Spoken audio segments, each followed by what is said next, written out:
Welcome to Novel Love Hearing. We bring you hundreds of novel audiobooks covering every genre and every kind of story you can imagine. Action? We've got it. Adventure? Absolutely. Horror? Of course. Whether it's the legendary Uchiha Massacre or outrageous tales like stealing Naruto's and Sasuke's women, you'll find it here. From epic series like One Piece, Bleach, Fairy Tail, and Hunter x Hunter, to countless other adventures, our library has it all.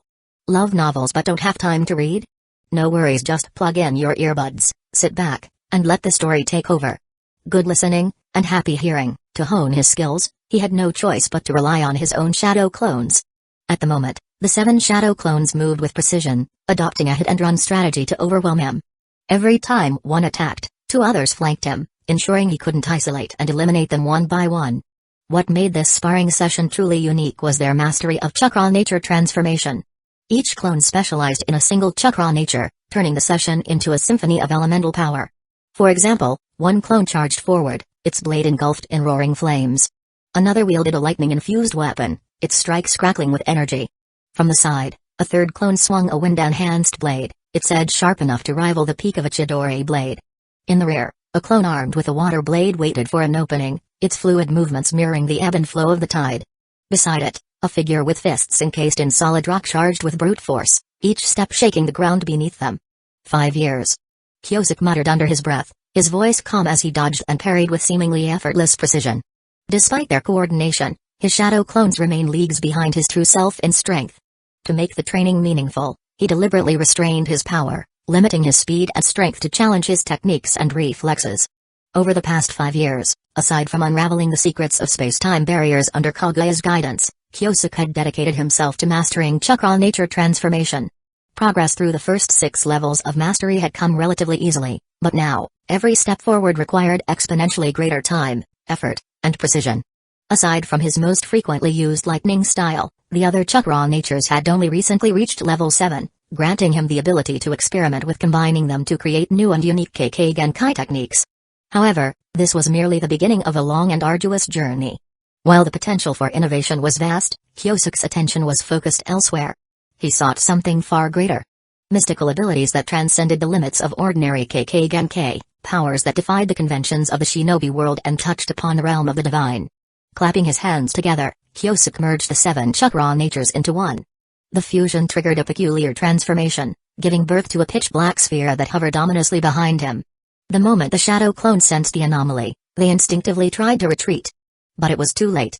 In a flash, the black sphere splintered into a barrage of arrows, each one striking its target with unerring precision. In just 2 seconds, all 7 clones were obliterated simultaneously. Such was the devastating power of the truth-seeking orbs. A satisfied smile began to form on Kyosuke's face. Until it froze. Without warning, the truth-seeking orb self-destructed in midair. Boom. The shockwave rippled across the training ground, scattering cherry blossom petals into the wind. Kyosuke sighed inwardly. There was no helping it. His progress was still incomplete. At his current level, he could barely summon a single truth-seeking orb, and even that required his full strength. When his other chakra natures advanced to level 9, he would be able to summon more orbs. Yet, their duration would remain fleeting, a temporary manifestation of his growing but imperfect control. To wield truth-seeking orbs perpetually, with them floating at will behind him, all 7 chakra natures would need to reach level 10. The max level. Across the entire shinobi world, no one had managed to fully develop even a single chakra nature to max level. Such a feat was reserved for entities like Black Zetsu, whose power defied mortal limits. Achieving max in all 7 natures. The mere thought was daunting, an insurmountable challenge for any ordinary shinobi.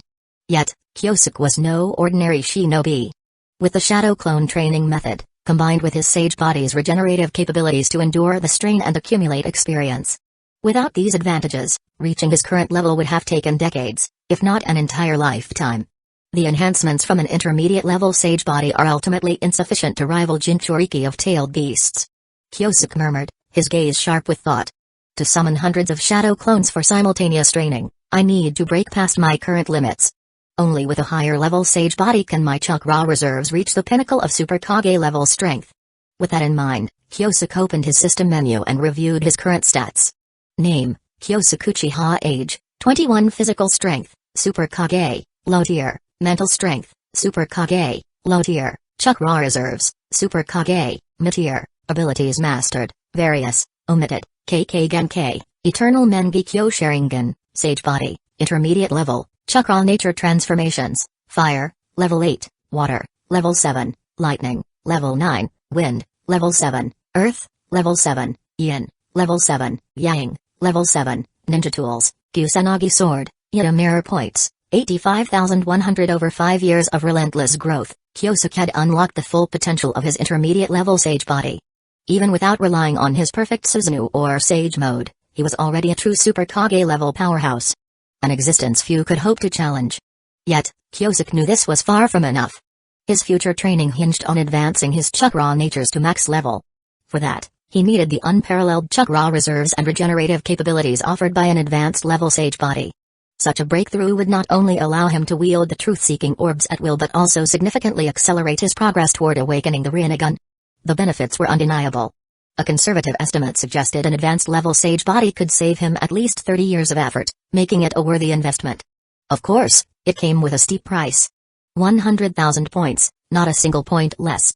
Kyosuke's current balance stood at 85,100 points, painstakingly accumulated over years by wiping out the remnants of the Hidden Moon Village clan.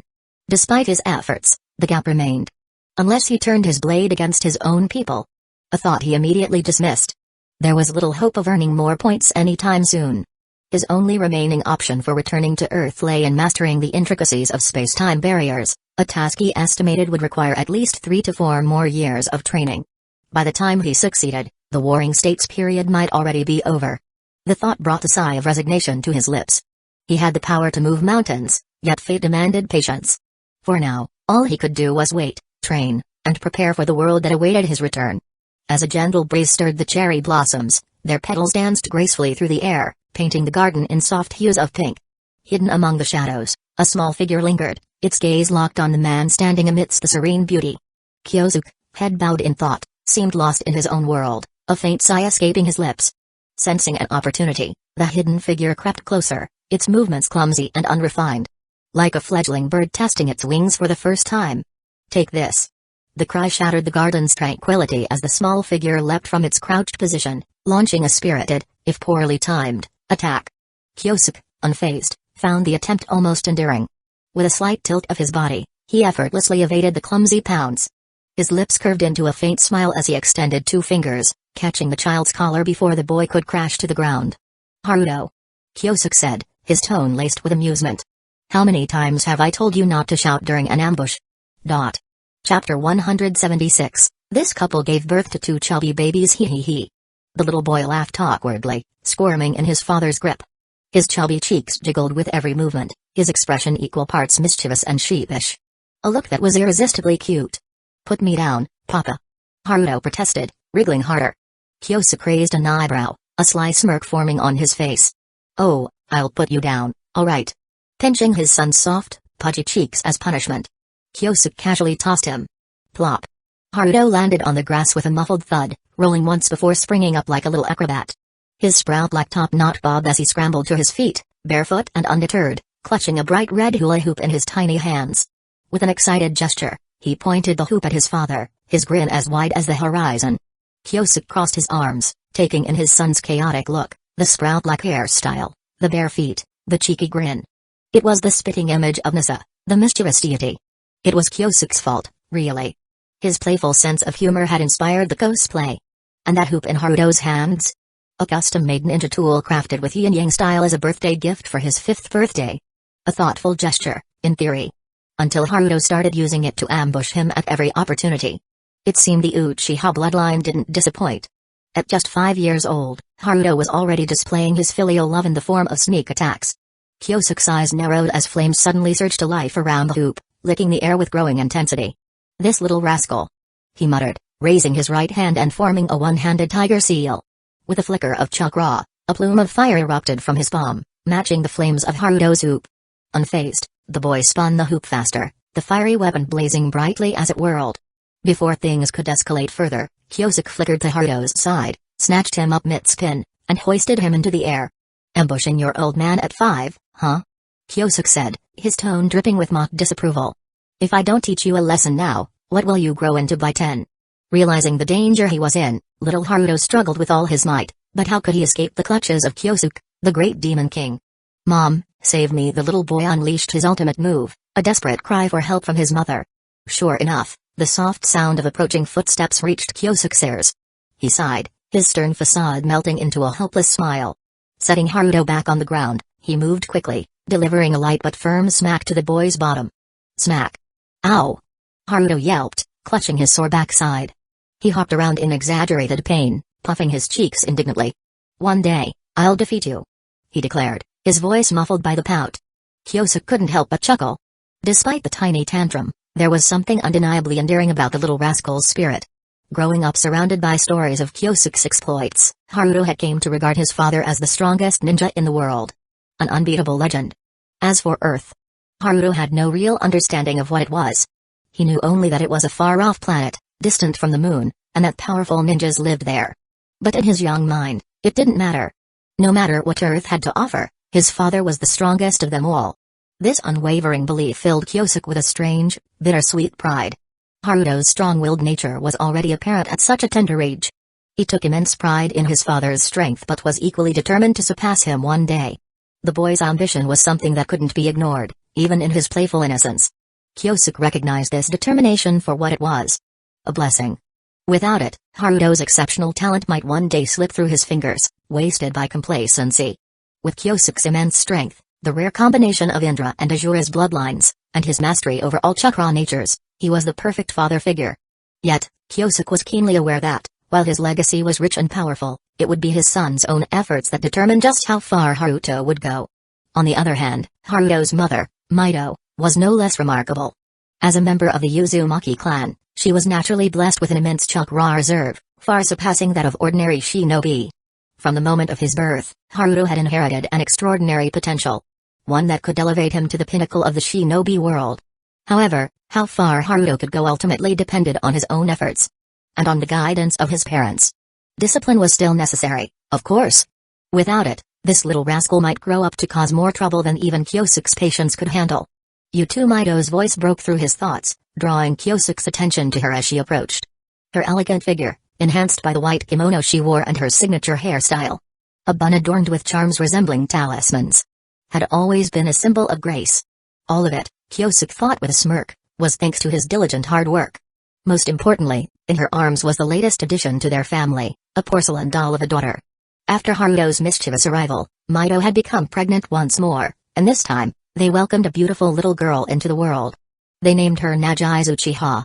In his past life, Kyosuke had been fond of a character from an anime named Nagiza Furukawa, which had inspired him to choose this name for his daughter. Unlike her older brother, who seemed bound to create chaos at every turn, Nagiza enjoyed being treated like a princess. She was the perfect contrast to Haruto, a peaceful, serene little girl who filled the room with a soft, gentle presence. The moment Kyosuke laid eyes on her, his face broke into a radiant smile, as if a bloom had opened within him. "Come here, let daddy hold you," he urged eagerly. However, Nagiza, all of 2 years old, completely ignored her father's heartfelt invitation. Instead, her chubby little arms stretched out toward her brother, and she called out repeatedly, wanting him to hold her instead. "Hey!" Haruto, noticing this, quickly set aside his playful feud with his father. He dashed over in 3 quick steps, spreading his arms wide to scoop his little sister up, holding her securely in his arms. "Kyosuke."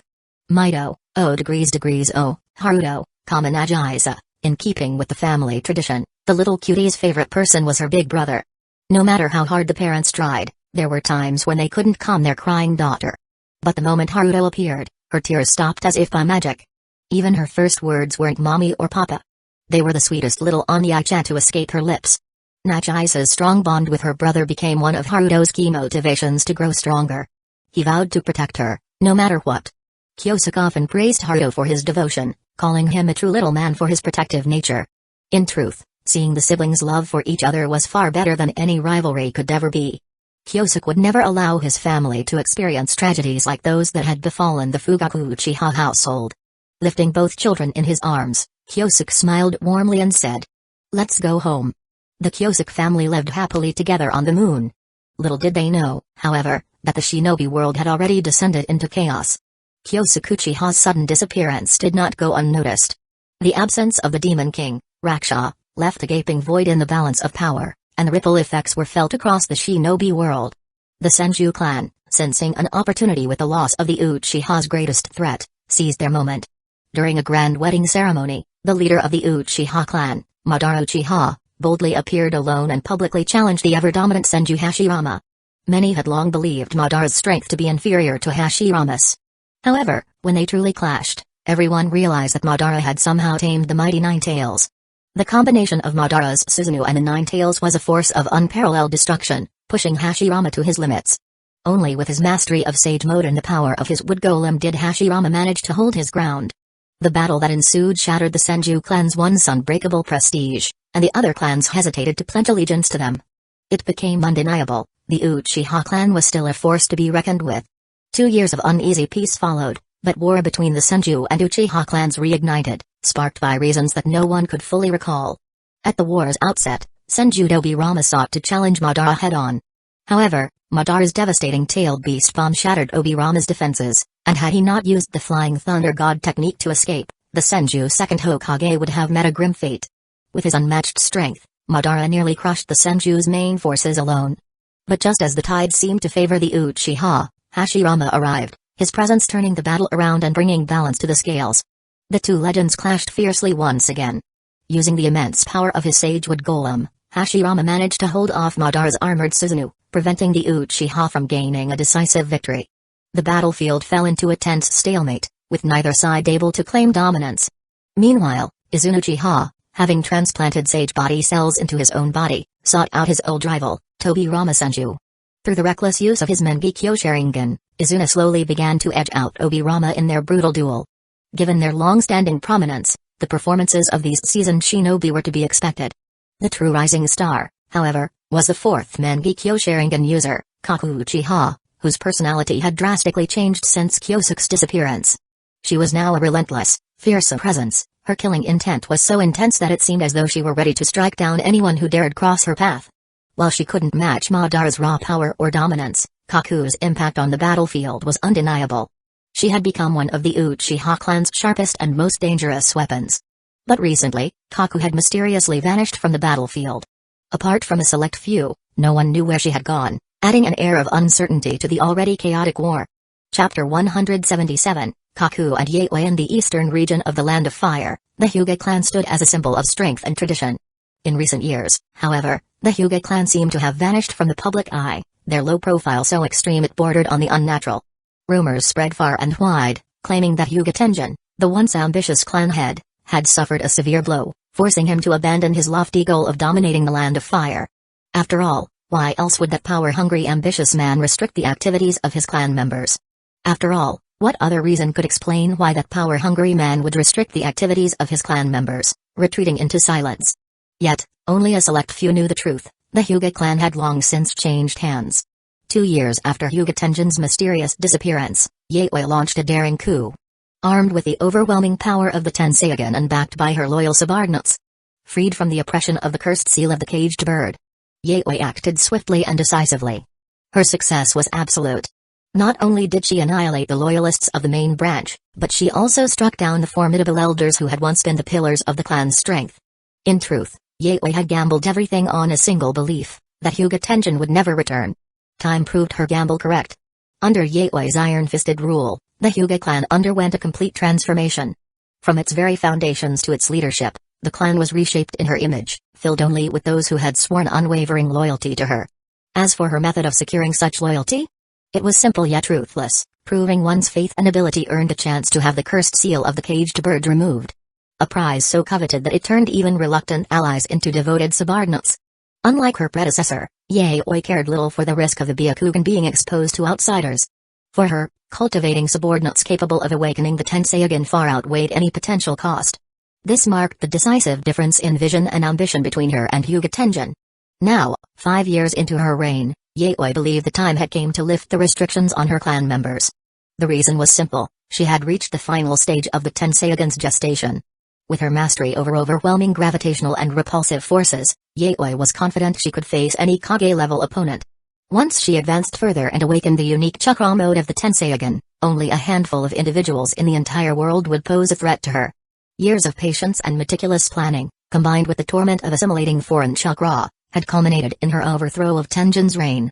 Every sacrifice, every gamble, had paid off in full. This was Hyuga Yaoi. A formidable ruler, a woman of unparalleled resolve, and a visionary whose ambition burned brighter than any star. Inside the Hyuga's forbidden grounds, a secret laboratory. The greatest satisfaction Yaoi had gained from taking control of the clan was the freedom to conduct her experiments without the need for secrecy. Adjusting the taut white gloves on her hands, Yaoi stood before a set of intricate instruments, her sharp eyes scanning the glowing readings. She carefully fine-tuned the proportions of the cellular infusion, ensuring precise alignment. Lying on the cold operating table was a woman so tall that even in a reclined position, her feet extended beyond view. This was none other than the infamous Valkyrie. Kaku Uchiha, whose sudden disappearance from the battlefield had baffled many. After years of relentless combat, Kaku's once unrivaled ocular power had reached its breaking point. The strain had left her teetering on the edge of losing her ability to summon Susanoo. Despite the resentment that burned within her, Kaku had no choice but to obey Madara's orders. She was forced to seek out the Hyuga clan in secret, to undergo the transplantation of sage body cells in a desperate attempt to regain her strength. As she lay on the cold operating table, Kaku could feel something foreign being introduced into her body. Ugh! A muffled groan escaped her lips as she clenched her teeth, her hands gripping the edges of the table so tightly her knuckles turned white. The sensation was unbearable. A strange, searing energy coursed through her veins, making her entire body tremble uncontrollably. You didn't mention beforehand that the transplantation process would be this painful. She hissed, her voice sharp with irritation. Glancing sideways at the composed figure of Hyuga Yaoi, who stood with her back turned, Kaku felt a surge of rage rise within her. In that moment, all she wanted was to leap off the table and drive her blade through the woman's cold, calculating demeanor. Pain? Yaoi's voice was laced with mockery as she glanced at her over her shoulder. This is nothing compared to even a tenth of the pain I endured back then. What you're feeling doesn't even begin to compare. Kaku's fury only grew as she realized the depth of Yaoi's disdain. The so-called Uchiha Valkyrie? In the end, she was nothing special. Just an ordinary woman. If your lord were to see how pitiful you look right now, he'd probably be deeply disappointed. Yaoi remarked coldly, her tone sharp, cutting through the tension. Her words were a clear jab, and despite the hostile tone, it was clear that Yaoi had no qualms about helping. But indulging Kaku's arrogance was another matter entirely. It made her uncomfortable just to look at the woman, with her self-assured demeanor. One might have expected the taunt to spark shame, but instead, Kaku let out a laugh. Weakly at first, but then more forcefully. Ha! Ha ha ha! You're truly entertaining. Disappointed? Kaku smirked disdainfully, her lips curling as she raised a finger to her mouth in a mocking gesture. If my lord saw me like this, he'd immediately come over to comfort me. Softly, gently. Disappointment? That's for little girls to worry about. No wonder, no wonder. Kaku struggled to prop herself up on the table, casting a mocking gaze up and down at the woman before her. Her eyes lingered longest on Yaoi's somewhat flat chest and hips. Finally, Kaku sighed, her tone almost casual, as though she hadn't meant to say it out loud. No wonder your mentality is like a little girl's. Turns out neither your body nor emotional intelligence has fully developed. Oh?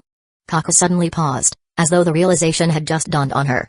She covered her mouth with a hand, letting out a laugh that was both sweet and cruel. You won't be mad that I accidentally said the truth, will you? Of course not. Yaoi's response was calm, her expression unreadable as she continued to watch Kaku.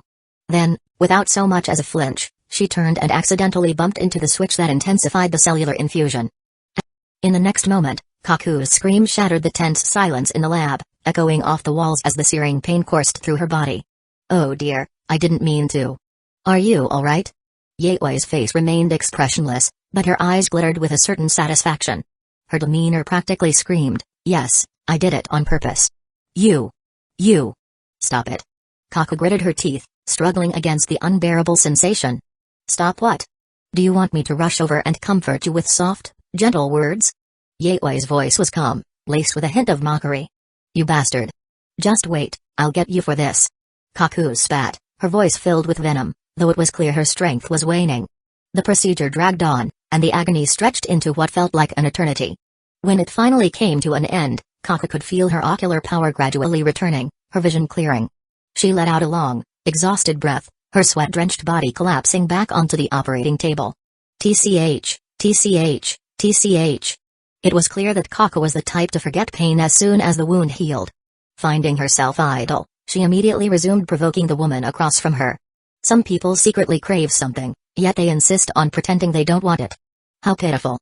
Her words were vague yet pointed, as though she had said everything but also nothing at all. As a former spy, Kaku had an uncanny ability to read people's thoughts. Hearing this, Yaoi paused as she removed her gloves. Her cold voice broke the silence. Prepare yourself. We'll proceed with the second round of injections. Wait. Didn't you say there'd only be one round? Kaku Uchiha exploded, unable to bear the thought of enduring that sensation again. I'm the doctor. I make the decisions. You're no doctor. You're just a flat-chested, sadistic mad scientist. After a long exchange of insults, the two finally fell into silence. The suffocating quiet of the laboratory lingered, with neither of them speaking. Until... What about you? Yaoi suddenly asked, her voice soft. You've been mocking me. What about you? Me? Kaku Uchiha blinked, a faint smile playing on her lips. I never hoped to get him. I only wish to repay his kindness. Whether it's through missions as a spy, a fighter, or even with my body. If he asks, I'll give it all. You've certainly thought it through. Hey, better than wasting time obsessing over trivialities like you. After their customary exchange of barbs, Kaku Uchiha turned her gaze to the ceiling, her eyes seemingly piercing through the sky to a faraway star. I wonder how my lord is doing now. He'll be fine. Yaoi replied absent-mindedly, her mind drifting into a contemplative silence of its own. Suddenly, both women's expressions shifted. A pitch-black spatial rift appeared on the other side of the operating table. Chapter 178, Crafting a Living Vessel, The Hope for Jigen's Revival. The moment Kaku Uchiha saw the black portal materialize, her heart leaped with joy. Could it be that Kyosuke had returned? However, as the figure who emerged was revealed to be a young monk clad in white robes, her elation swiftly turned into a surge of intense killing intent. This man was unworthy of living. If for nothing else, then for the deep disappointment he had caused her. More importantly, she could not afford to expose her connection to the Hyuga clan head. In an instant, she was behind the monk. Activating her Mengekyo Sharingan, Kaku intended to strike first and rob him of his luck. Setting aside her anger, she knew that anyone capable of wielding such an unknown space-time ninjutsu was no ordinary opponent. Stripping him of his fortune would add a layer of protection for them both. Even if she failed, the interference of destiny would ensure the enemy could not land a fatal blow. Got you. Kaku thought, her hand was just about to touch her target. But in the blink of an eye, several black rods, imbued with yin-yang style, pierced through her body. Despite the formidable perceptive abilities of her Mengekyo Sharingan, Kaku had failed to sense any sign of the enemy's attack. This power. It belongs to him. She muttered, feeling her chakra begin to destabilize. She staggered back a few steps, barely managing to steady herself against a table, avoiding complete collapse. The famed Valkyrie, who had risen to prominence in recent years, couldn't even withstand a single move from this young monk. If word of this spread, it would undoubtedly shock the world. Damn it. Hyuga Yaoi's expression darkened, her pale blue eyes glowing faintly with an otherworldly light. Oh, so this is the fabled Tensei again. The young monk remarked, a curious glint in his eye. From the moment he appeared, the young monk exuded an air of unshakable composure. Even in the face of two powerful Jujutsu users, he showed no sign of retreating. The pressure he emanated was terrifying. An intensity unlike anything Yaoi had ever encountered. It surpassed even Tenjin and Kyosuke. I have to end this quickly, she thought. With that resolve, she unleashed a powerful gravitational force that engulfed the monk. Universal pull. At the same time, Yaoi assumed the classic stance of the gentle fist. If she couldn't discern his attacks, she would strike everything within her range. Gentle fist art, 8 trigrams vacuum palm. Ha! She shouted softly, releasing a devastating vacuum shockwave that enveloped the enemy in an instant. But instead of relief, Yaoi's face fell in disbelief. A fraction of a second before her blow landed, she saw the monk vanish into thin air. Flying Thunder God? Her first thought was of Kyosuke's space-time ninjutsu. Only a technique of that caliber could explain the monk's sudden disappearance. No, the technique I use is not the Flying Thunder God. Came the monk's voice, startling her. He was so close now that his words seemed to come from right beside her. Alarmed, Yaoi instinctively activated rotation, preparing to repel the fatal strike she expected. But to her surprise, the young monk did not attack. Instead, he began to explain the source of his power. This technique is called Sukuna Hikona, a dujutsu I gained after consuming a certain fruit. At this revelation, both women involuntarily turned their attention to the monk's eyes. His right eye gleamed a brilliant gold, with 8 triangular patterns surrounding the pupil. The sight was both dazzling and unnerving, filling anyone who looked upon it with an instinctive sense of dread.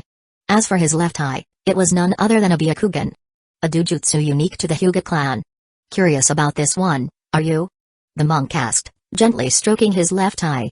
His willingness to explain everything made him seem strangely approachable. The Byakugan is a mark of my Otsutsuki lineage. No need to be surprised, I've never harmed any member of the Hyuga clan. Regrettably, the fruit I consumed was incomplete. Otherwise, the Byakugan would have been replaced by a new dujutsu entirely. Despite his elegant demeanor and courteous behavior, the two women, far from ordinary themselves, could sense the chilling indifference lurking beneath his facade. It felt as though he were merely playing the role of a gentleman, concealing something far darker. As for why he chose to act this way, it likely had something to do with his apparent willingness to answer any question. What exactly is this Tsukuna Hakona? Kaku interjects, her voice cutting through the tension, eager to probe further into the enemy's abilities. The monk cast a cold glance at her. His golden right eye shimmered, and in an instant, the black rods restraining her vanished. My ability is simple, he replied, his voice calm and detached. It allows me to shrink myself, or any non-living object, at will. Earlier, I didn't use a space-time technique. I merely shrank myself to the point where I could slip through your attacks. The young monk, no, Jigen, explained calmly. Unlike the elusive Black Zetsu, Jigen's intelligence was rooted in the underground world. He had spent considerable effort confirming Hyuga Yaoi's existence, knowing she held the power to assist him in creating a clone capable of serving as his vessel. That was why Jigen had come in person. When his gaze shifted to Kaku, who was clearly itching to strike again, Jigen simply shook his head. At the next moment, she collapsed silently to the ground. Don't worry, she's not dead. Jigen reassured Yaoi, before stating his request. Help me accomplish one thing, and I'll open a pathway connecting to the moon. Don't you want Kyosukuchi-ha to return? He added, his offer dangling like a tempting, yet dangerous, proposition. To prove his capabilities, Jigen wasted no time. He conjured a spatial portal between them, gesturing for Yaoi to follow as he stepped through first. Taking a deep breath, Yaoi whispered softly to herself. No matter what, I must bring you back. With that, she stepped through the portal after him. When she emerged, she was momentarily speechless at the sight before her. Endless desert sands stretching as far as the eye could see. Just seconds ago, she had been in the eastern region of the Land of Fire. Now, in the blink of an eye, she found herself standing in the Land of Wind. Such a level of space-time ninjutsu. Jigen remained silent, merely opening another portal. This time, they arrived in the Land of Lightning. In mere minutes, Yaoi had crossed the entirety of the ninja world. Through the Land of Earth, the Land of Water, the Land of Rivers, and even the Land of Whirlpools. Finally, Jigen raised a hand, and with a single wave, he conjured a massive portal leading directly to the moon. Through it, Yaoi caught a glimpse of a group of Uchiha clansmen, working busily on some unknown task. Swoosh! The portal snapped shut. From beginning to end, the young monk had remained silent, leaving her to draw her own conclusions. This man was no fool. He trusted that she would make the right choice.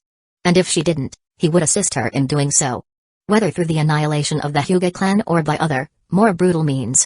For centuries, Jigen had awaited the right vessel. Had he been in his prime, many would have sufficed. But after surviving for 1,000 years in a weakened state, only a specially crafted body could sustain his reincarnation. The thought of the woman who had caused him endless suffering ignited a deep, smoldering rage within him. He swore that once he regained his full strength, the first thing he would do was ascend to the moon and settle the score with her once and for all. Fine, I'll help you. Yaoi finally agreed, her voice steady but laced with resolve. She nodded, her mind made up. She had resolved to aid the monk in achieving his goal. Because, no matter the cost, even if it meant her life, she was determined to bring him back safely. The consequences? She didn't care. They were no longer part of her considerations. Chapter 179, The Dutiful Son is completely flustered after 5 years of relentless research. Yaoi fully mastered the advanced technology of cellular cloning.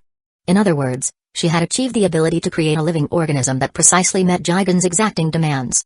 The purpose of creating a body under such specific conditions was rooted in a few obvious yet critical reasons, though Yaoi, ever meticulous and cautious, subtly altered the parameters during the experiment. The resulting clone, while of exceptional quality, exhibited an air of fragility.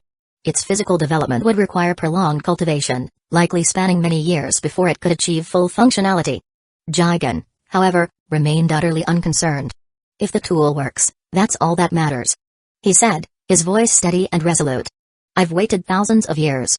What's another 10 or 20? Yaoi's subtle interference had a clear purpose, to create a buffer. No matter Jigen's ultimate objectives, her adjustments ensured Kyosuke would have sufficient time to act upon his return. As the experiment progressed, Jigen's composure began to falter. Each day, he spent hours by the side of the cultivation vessel, his gaze fixed intently on its fragile occupant. There was a haunting reverence in the way he looked at the experimental subject, a fixation that sent chills coursing down Kakuuchiha's spine as she observed from the sidelines. If not for her deep-seated fear of the monk's boundless power, she might have voiced the biting disdain that burned at the back of her throat. Instead, she kept her silence. The day the experimental subject is born will mark Kyosuke's return. These were Jigen's exact words. Both a promise and the foundation of their uneasy agreement. Before his overwhelming power, vast and indomitable as the skies and seas, Yaoi and her companion had no choice but to comply. 2 weeks passed in the blink of an eye, and the experiment neared its culmination.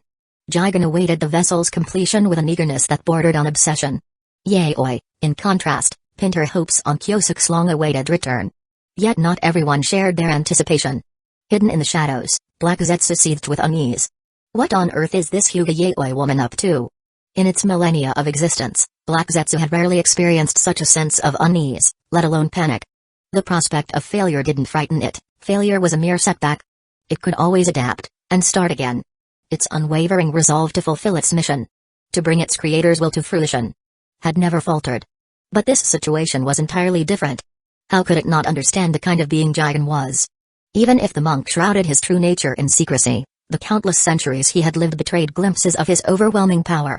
And once Black Zetsu uncovered his identity, the truth struck with brutal clarity. At most, the Six Paths brothers had sealed their mother. But if Ishiki were to fully revive, Kaguya wouldn't just face defeat. She would face true, irreversible death. As the dutiful son of Kaguya, how could Black Zetsu possibly stand by and let this happen? Destroy the experiment? It dismissed the thought immediately. Impossible. The strength of my reanimated puppets isn't even a fraction of what's needed to challenge Ishiki. One plan after another was formulated, only to be rejected by Black Zetsu itself shortly thereafter. As for a sneak attack, that was utterly laughable. While others might struggle to deal with it, to Ishiki, Black Zetsu was nothing more than a worm. Easily crushed with a mere thought. It didn't even dare approach him, let alone make an attempt to attack. No. Black Zetsu muttered bitterly, its voice dripping with frustration. With my power alone, there's no way to stop this. After long deliberation, it settled on the only viable course of action: accelerate its own plans. Ishiki's reincarnation had to be stopped before it could come to fruition. The only way to achieve that was to free his mother, Kaguya, from her seal, no matter the cost. Resolute, Black Zetsu cast a lingering, disdainful glance toward the laboratory before sinking silently into the earth. Its destination was clear: the Senju clan. For now, its preparations were proceeding smoothly. The target had already transplanted sage body cells on top of awakening the Mangekyo Sharingan. In other words, over half the conditions for the revival plan had already been fulfilled. Ironically, Black Zetsu couldn't help but feel a faint sense of gratitude toward Kyosuke. Now, only one final push remained, plunging the target into the deepest depths of despair to awaken the eternal Mangekyo Sharingan. Sage body paired with eternal eyes. The foundation for the Rinnegan awakening would finally be complete. As for the slow process of honing that power, Black Zetsu had a solution. Perhaps that little girl, the one so adept at cellular transplantation, could speed things along. With her expertise and Black Zetsu's guidance, the target could attain Sage Eyes, Rinnegan, in a fraction of the time. Just 1/5 of the original, by its estimation. And once that power was achieved, capturing the 9-tailed beasts would be a far easier task. If luck was on its side, the beasts could all be gathered within a single day. At this stage, it was all about efficiency. Just wait. Black Zetsu hissed, its tone venomous with suppressed malice. The one who laughs last will be me. This time, Mother won't give you even the faintest chance to escape. When Black Zetsu emerged once more, it stood at the outskirts of the Senju camp. Its gaze pierced effortlessly through the protective barriers, locking onto the white-haired boy seated within his tent, lost in thought. A malicious grin crept across its shadowy form. He. Let me give you a little push. On the moon, sealing alter Kyosuke, declining Haruto's request to accompany him, ventured alone into the forbidden grounds, his goal clear: to visit a lonely soul sealed within. As he approached, the cold, desolate air clung to him like a shroud. When their gazes met, Kaguya's expression was uncharacteristically grave. I can sense Ishiki's chakra, she said, her voice low but steady. Kyosuke's brow furrowed as he glanced around, his senses on high alert. It seemed improbable. Ishiki, Nursing old wounds and ever cautious, wouldn't act recklessly. To come to the moon now, with Kaguya so near, would be a death wish. Why would he make such a bold move without reason? No, he hasn't come in person. Kaguya clarified, shaking her head. But I've detected spatial disturbances. It seems someone is reconstructing a passage between the planets. Reconstructing a passage? A bold thought flashed through Kyosuke's mind. Does this mean I can go back? A bold guess flashed through Kyosuke's mind. With the Otsutsuki clan's unparalleled mastery of space-time, traversing galaxy should be as simple as a thought. Thus, if a passage was being created, it likely wasn't for Ishiki's immediate use. Could it be? For him? But why? Why not simply retrieve him directly? There could be countless reasons. Perhaps Ishiki was wary of potential traps or dangers hidden on the moon. Or maybe he simply wished to keep his involvement a secret. Without Kaguya's warning, even if Kyosuke returned, he wouldn't suspect Ishiki was behind it. Does my return somehow serve his plans? Team up against Kaguya? Or? Kyosuke mulled over the possibilities, but Ishiki's motives eluded him. The only certainty was that he needed to remain vigilant. Sensing his unease, Kaguya's expression softened. Yet a flicker of worry still lingered in her eyes. Kyosuke smiled gently and said, "Don't worry, I'll protect you." At that, Kaguya relaxed visibly. Picking up her tea, she took a loud sip before returning to her meal with surprising ease. Watching her carefree demeanor, Kyosuke couldn't help but let out a bitter chuckle. Who would have thought that after all my efforts, I'd ultimately have to rely on Ishiki's interference to reopen the passage? Still, he had a sense that the reconstruction wouldn't take long. His hunch was confirmed the very next day when his clan reported anomalies in the passage's energy. Kyosuke rushed to the cave where the passage resided, examining the rippling space carefully. His findings left no doubt he could return to Earth. When the news spread, excitement rippled through the clan like wildfire. No one was more affected than Mito. Though she rarely spoke of it, her longing for her father had never faded. Now, with the passage reopened, the possibility of returning to the shinobi world was finally within reach. After a family discussion, the plan was set. Kyosuke would go first to scout the situation and confirm it was safe. Only then would Mito and the children follow. At the cave's entrance, Kyosuke hugged his babbling daughter and ruffled Haruto's hair. "Stay safe and listen to your mother," he said with a smile. Mito offered him a brief but firm embrace, her eyes betraying her concern. "We'll be waiting." With that, Kyosuke stepped toward the swirling portal, his determination stealing him. "Let's see what you're up to, Ishiki." Chapter 180, a sudden tragic news traversing the peculiar spatial tunnel. Kyosuke felt the warped flow of time and space blur around him. In what felt like the blink of an eye, he emerged from the passage and set foot once more in the shinobi world. As he inhaled the air, thick with the familiar scent of blood and iron, a moment of silence engulfed him. Then, slowly, a cold, cruel smile curled across his lips. This time, Kyosuke decided to take action against Black Zetsu. That insidious shadow, ever manipulative and persistent, was a loose end that needed tying. With Ishiki's increasingly conspicuous movements, Kyosuke knew it was only a matter of time before the Otsutsuki clan's self-proclaimed paragon took notice. Kyosuke's lips twisted into a dark smirk. By then, he would design a plan to lure Ishiki out and settle the score for being imprisoned on the moon for 5 long years. Given his current strength and mastery of yin-yang style, dealing with Black Zetsu was well within his capabilities. If he could successfully track the slippery creature's movements. Just as he sank deeper into his thoughts, a familiar voice broke through his reverie. "Kyosuke-sama." The unmistakable, sing-song tone startled him slightly. Turning around, Kyosuke was greeted by a sight both absurd and oddly nostalgic. Kaku Uchiha, her tear-filled eyes shimmering with an exaggerated intensity, charging toward him with reckless abandon. Her intention was clear. A full-bodied tackle fueled by sheer, unrestrained emotion. Sigh. Letting out a resigned breath, Kyosuke took a single step to the side. The result was as predictable as it was comical. Kaku crashed unceremoniously to the ground with a loud thud, her momentum sending her sprawling. "Kyosuke-sama, you're so mean," she whined, lifting her head with a pout that barely masked her amusement. Then, with a cheeky grin, she added, "But I like it." Kyosuke's expression remained impassive, though a faint flicker of exasperation crossed his eyes. Before he could respond, another figure appeared at the entrance of the cave. Calm and composed, Yaoi stepped inside, her smile subtle yet warm as her gaze settled on him.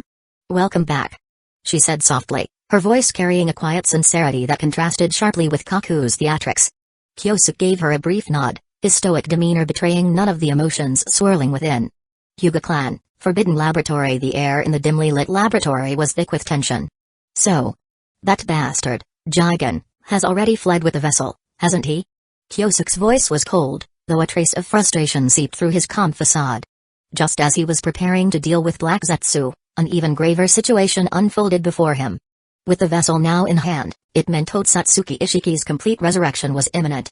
By then, the entire shinobi world would be powerless to stop a godlike figure of such immense strength. Even if the Sage of Six Paths were somehow resurrected, Kyosuke doubted he would stand a chance against Ishiki. The sheer magnitude of power the Otsutsuki possessed was beyond comprehension. A long sigh escaped Kyosuke's lips. Thankfully, Yaoi had been shrewd enough to slow the growth of the artificial human, buying them precious time. Without her foresight, Kyosuke would already be planning a hasty escape with his family, fleeing to somewhere far from Ishiki's inevitable arrival. According to Yaoi, achieving the proper level of compatibility for reincarnation would require the vessel to mature for at least 10 years. In other words, Kyosuke now had 10 years to gain the power necessary to kill Otsutsuki Ishiki. Damn it, if I get pushed too far, I'll just release Kaguya. If the worst comes to worst, we'll all go down together. No one gets to walk away happy. After a long silence, Kyosuke suddenly spoke. 2 things. First, prepare 2 suitable artificial humans with sage cells for me. Understood. Yaoi responded without hesitation. Second. Kyosuke added, his tone growing darker. I need you to create a perfect clone based on my body. A clone? Kaku's voice quivered slightly in disbelief, but Kyosuke's steady gaze silenced her objections. That's right. Kyosuke's expression turned serious. Yaoi, Kaku. We've reached a point of no return. We have to be ready for anything. The weight of his words settled over them all like an unspoken vow. Whatever the future held, there would be no turning back. In the following days, Kyosuke patiently awaited Yaoi's progress. Creating a clone was no simple task, and it wouldn't be accomplished overnight. However, producing 2 artificial humans modified with sage cells was a relatively straightforward process. When Yaoi finally presented her results, Kyosuke also revealed a gift he had specially prepared for her. Here. Inside a transparent glass container floated a pair of beautiful, pale blue eyes. These were the Tenseigan eyes, taken from Hyuga Tenjin after his defeat.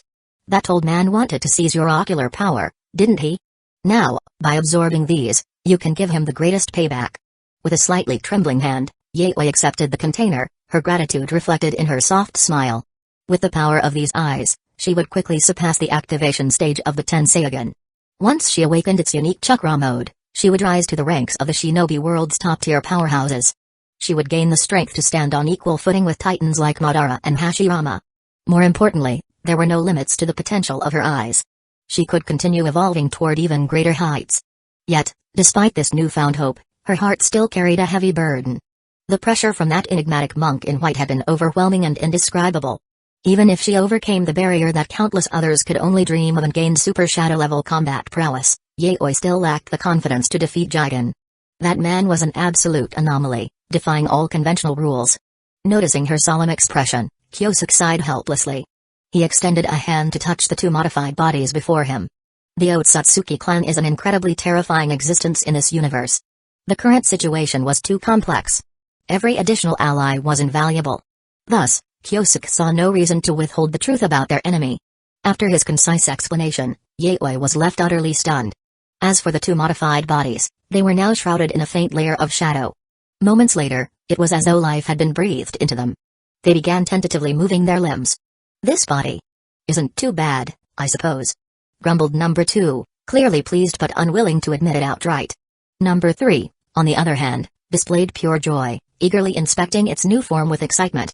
Inspired by Madara's actions, Kyosuke had once wondered if he could use yin-yang style to create proxies for his will. The idea quickly led him to the 2 independent consciousnesses stored within his body. Upon discovering that Yaoi could produce modified humans, Kyosuke decided to bring them into existence. Should the worst came to pass, at least he would have a contingency plan to turn the tide. Number 3, driven more by emotion than logic, served as a stabilizing force, preventing number 2 from going overboard. You both understand the situation, Kyosuke said, his expression serious as he nodded toward the 2. If anything happens to me, I'll be counting on you to handle everything. For once, number 2 fell silent, a rare moment of introspection. Don't worry. Even if you die, I'll bring you back. Let's hope that doesn't happen. Otherwise, Haruto and Nagisa will be heartbroken. Number 3 sniffled, overly sentimental as always. Who would choose death if they could avoid it? Kyosuke murmured, turning his gaze toward the vast, clear blue sky outside. But sometimes, there are things we must do, aren't there? Otherwise, what's the meaning of our existence? The two proxies departed, their destinations unknown. Apart from Kyosuke, no one, not even Yaoi, knew their true identities. She only knew that once Kyosuke's clone was completed, she would need to inform number 2 to retrieve it. It was a massive project, and she lacked the confidence to complete it quickly. Fortunately, Kyosuke wasn't in a hurry. Completing it within 10 years would be more than enough. Time to return to the clan. Having spent half a month with the Hyuga, Kyosuke finally remembered his obligations to his own family. In truth, as he delved deeper into the nature of the Otsutsuki, many worldly concerns had begun to feel insignificant to him. If Madara and Hashirama wanted to fight, let them. It didn't matter if one or both of them died. The means to resurrect them were limited, but Kyosuke knew 2 or 3 methods himself. With him around, even death wouldn't come easily for Madara and Hashirama. As if sensing his nonchalant attitude, the front line soon delivered devastating news. Izuna Uchiha had fallen in battle. Chapter 181, Did you ask my permission to die? The Uchiha clan's frontline camp stood shrouded in an oppressive atmosphere of grief. As Kyosuke entered the camp, his sharp gaze swept over the desolate expressions of his clan members. Sorrow etched deep into their faces, each of them seemed burdened by an invisible weight. A few days ago, Madara and Hashirama had crossed blades once again in one of their earth-shattering battles. The scale of their clash was so immense that no ninja dared venture within several kilometers of the battlefield. The ground bore the scars of their conflict, transformed into a wasteland of devastation. At the same time, Izuna and Obirama engaged in their own fierce skirmish, a battle less grandiose but no less intense. Izuna wielded his mastery of fire style with deadly precision, launching a relentless assault that burned through the air with blistering heat. Each attack sought to drive Obirama into a corner. Obirama, however, retreated methodically, his movements deliberate, each step part of a carefully crafted strategy. Feigning weakness, he lured Izuna closer. Perhaps it was Izuna's concern for the outcome of Madara's battle, or the rising impatience that simmered within him, but his composure began to falter. His chakra surged wildly, fueling an unrestrained barrage of attacks in his desperate bid to claim victory. In that critical moment, as his Sharingan's focus faltered, Obirama struck. Seizing the opportunity, he unleashed his trump card. A second-stage flying thunder god strike aimed unerringly at Izuna's heart. The move was blindingly swift, lethally precise, and utterly decisive. Izuna staggered, gravely wounded, and collapsed on the battlefield.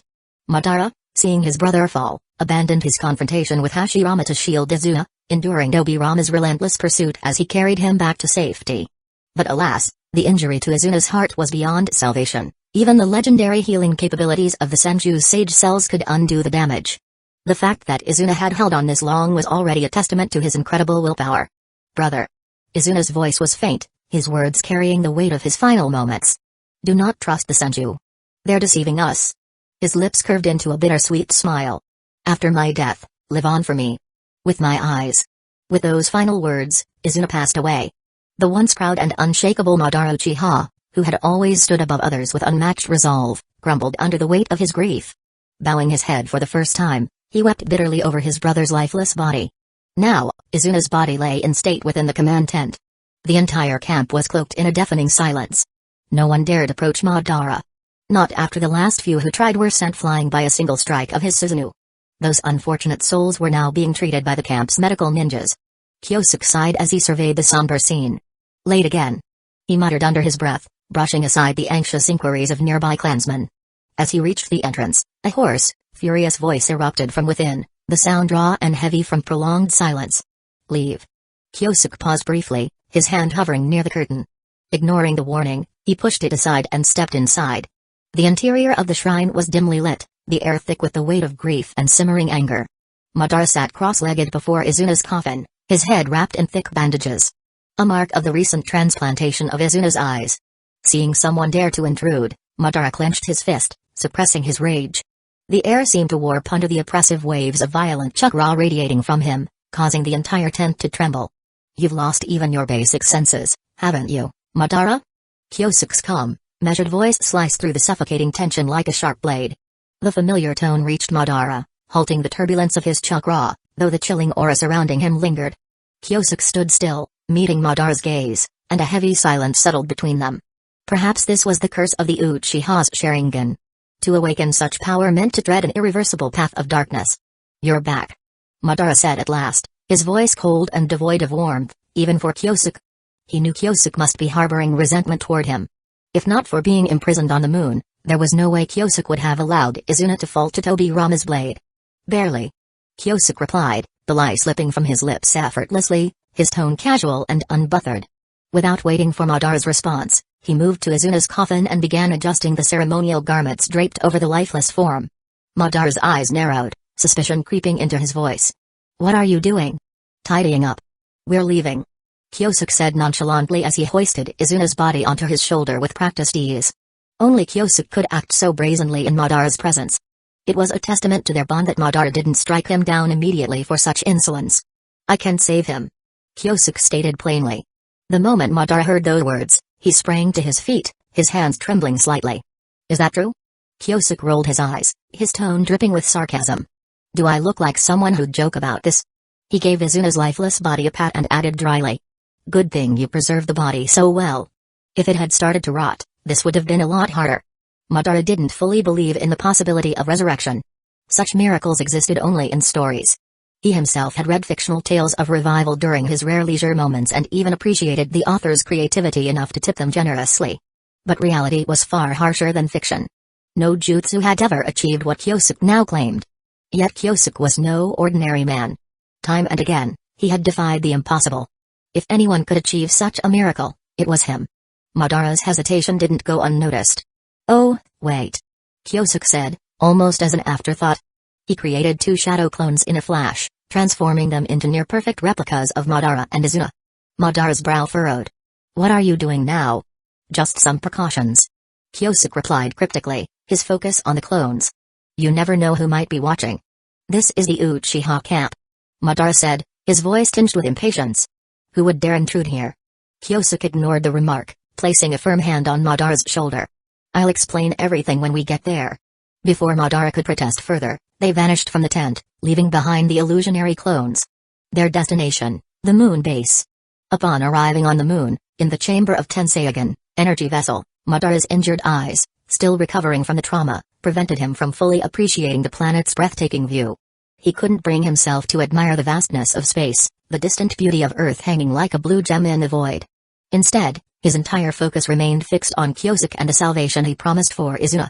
No matter how slim the chance, Madara was willing to take it. For Izuna, he would storm not only the moon but the very afterworld, pure world, itself. Wait here for a moment. As they conversed, a figure entered the room. A ragged man, resembling a wandering ascetic. His presence was almost ethereal, as though he had stepped out of a distant dream. Upon seeing Kyosuke, the ascetic's expression lit up with fervent devotion, as though a devoted follower had witnessed the arrival of the Buddha himself. With an abrupt motion, the man dropped to his knees, bowing deeply in a full-body prostration.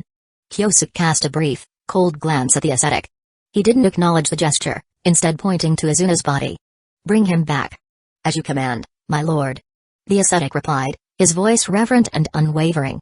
The man had no name, no past. He, or rather it, was part of a group collectively referred to as followers of the afterlife. These individuals, like the ascetic, were members of the followers of the afterlife, created by Kyosuke through the once-own-life reincarnation technique. This technique allowed Kyosuke to forge a group of fanatical beings capable of transferring their life force into others, bringing those with intact bodies back from the death. Additionally, the followers could pool their collective power, greatly enhancing the strength of a single individual. To outsiders, the idea of sacrificing oneself to revive another was foolish and reckless. But to Kyosuke's followers, it was the highest honor. An ultimate act of devotion. With the followers of the afterlife at his side, Izuna's death was not something that could be easily undone. Even if he wished it, he would not be allowed to perish so easily. As the ascetic chanted an incantation, a radiant, sun-like glow enveloped Izuna's body. The energy felt almost alive, coursing with unimaginable power. Kyosuke, seemingly unfazed by the spectacle, sat beside Madara, his gaze distant. He began to explain the complexities of the moon, the Otsutsuki clan, Black Zetsu, and more. The overwhelming flood of information left Madara, who had just begun to regain his composure, nearly frozen in place. The ultimate evolution of the eternal Mangekyo Sharingan. The Judo statue. The rabbit goddess. A powerful alien race. Madara's mouth twitched, the words barely registering as they collided with a tumult of his emotions. He wanted to ask, "Are you messing with me?" But seeing the earnestness in Kyosuke's expression, coupled with the eerie logical consistency of his words, Madara found himself gradually beginning to believe.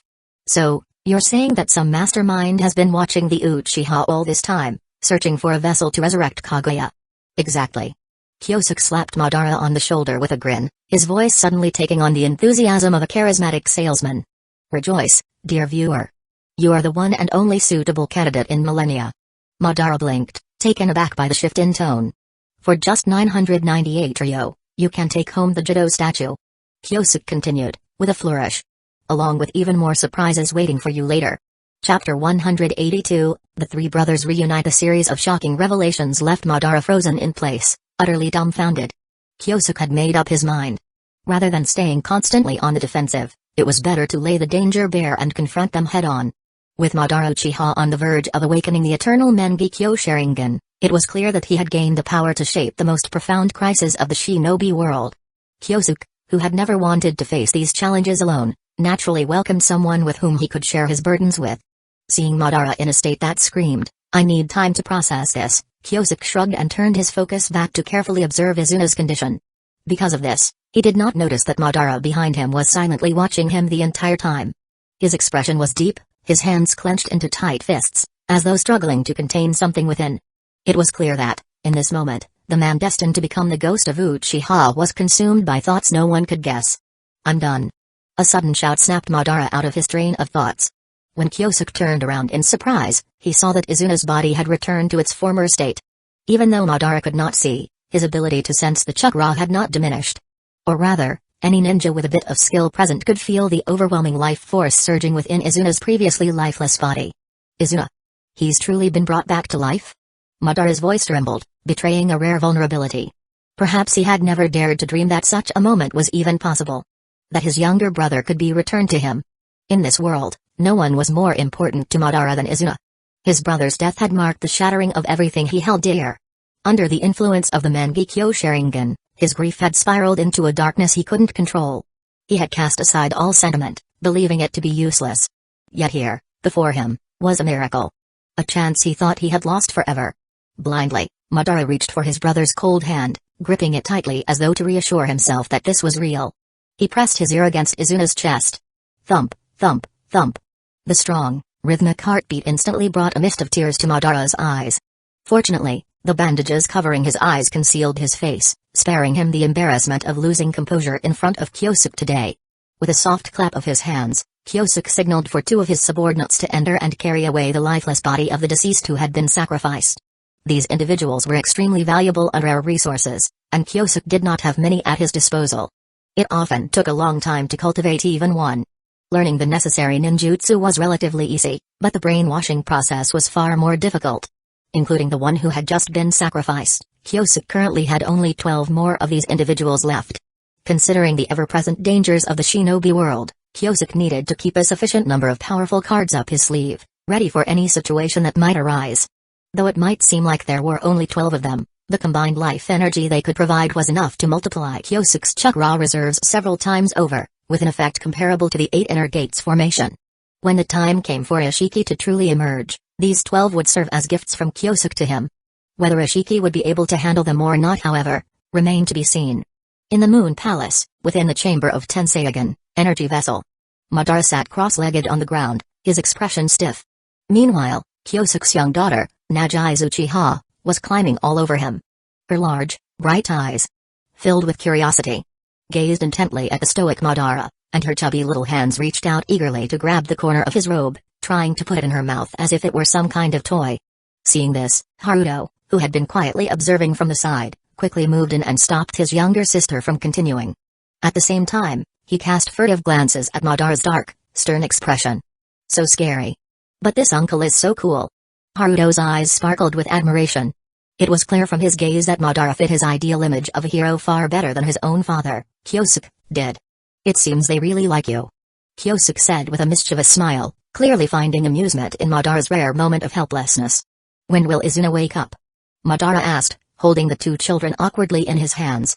If one looked closely, a bead of sweat could be seen slowly sliding down his forehead, betraying his discomfort. As expected, I do not like children, Madara thought with a slight grimace.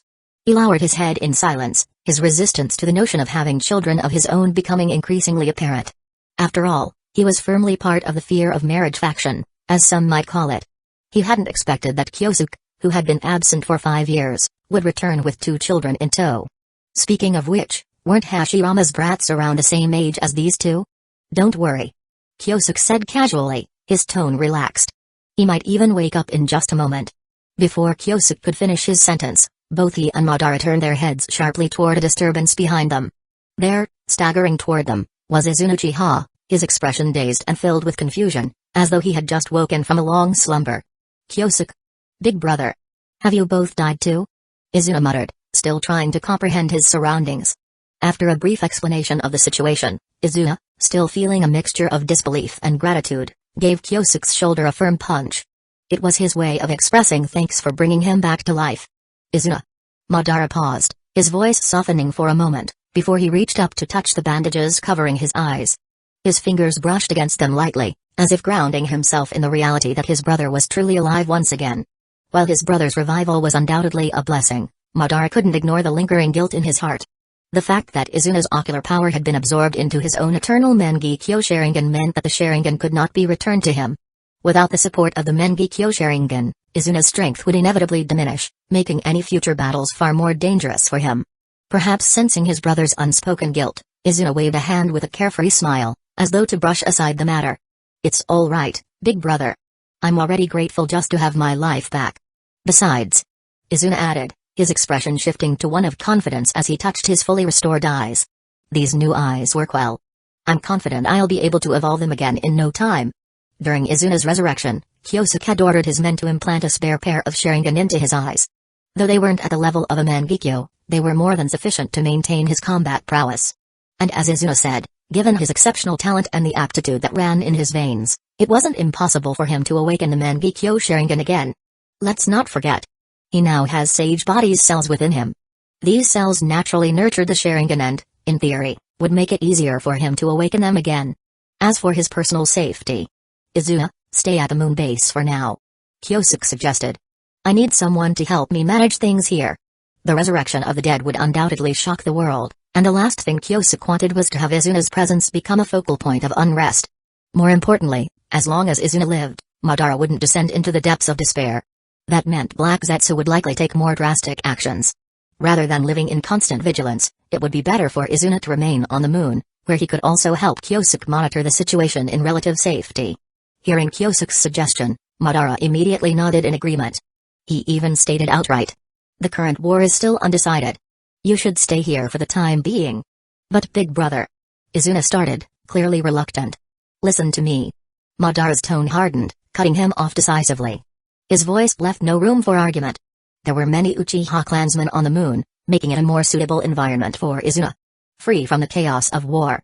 Here, he could focus entirely on growing stronger. If Izuna wished to return to the shinobi world, he would first need to prove himself worthy of it through his own strength. As for the ongoing war in the shinobi world, Madara was confident in his victory. With him and Kyosuke joining forces, what could the Senju clan possibly do to resist? Once the shinobi world was truly pacified, it would not be too late to bring his brother back. Seeing that his elder brother had made up his mind, Izuna reluctantly nodded in agreement, despite his clear unwillingness. Come to think of it, he hadn't been able to focus on training properly for years due to the constant warfare. This would be a good opportunity to refine his skills. When the time came, he would return triumphant, trampling both his elder brother and Kyosuke beneath his feet. Ha ha ha ha. Lost in his fantasies, Izuna couldn't help but burst into laughter, his voice loud and carefree. Does this technique have side effects that affect the brain? Possibly. I can hear you, you jerks. Izuna shouted angrily. In any case, Izuna's successful revival had brought Madara back from his once cynical and misanthropic state.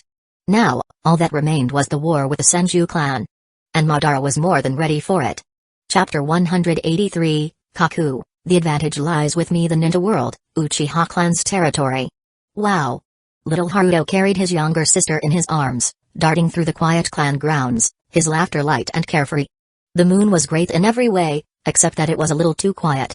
Compared to the vastness of the celestial body, Kyosuke's small number of men was like a drop in the ocean, completely insignificant. This was nothing like Earth, where people filled every corner of the world. What surprised Haruto the most was the number of children his age in the clan. Wow, so cute. A beautiful young woman crouched down, attempting to hold the unbearably cute Nagi's Uchiha in her arms. Haruto hesitated, slightly resisting. He didn't want anyone to make his sister cry.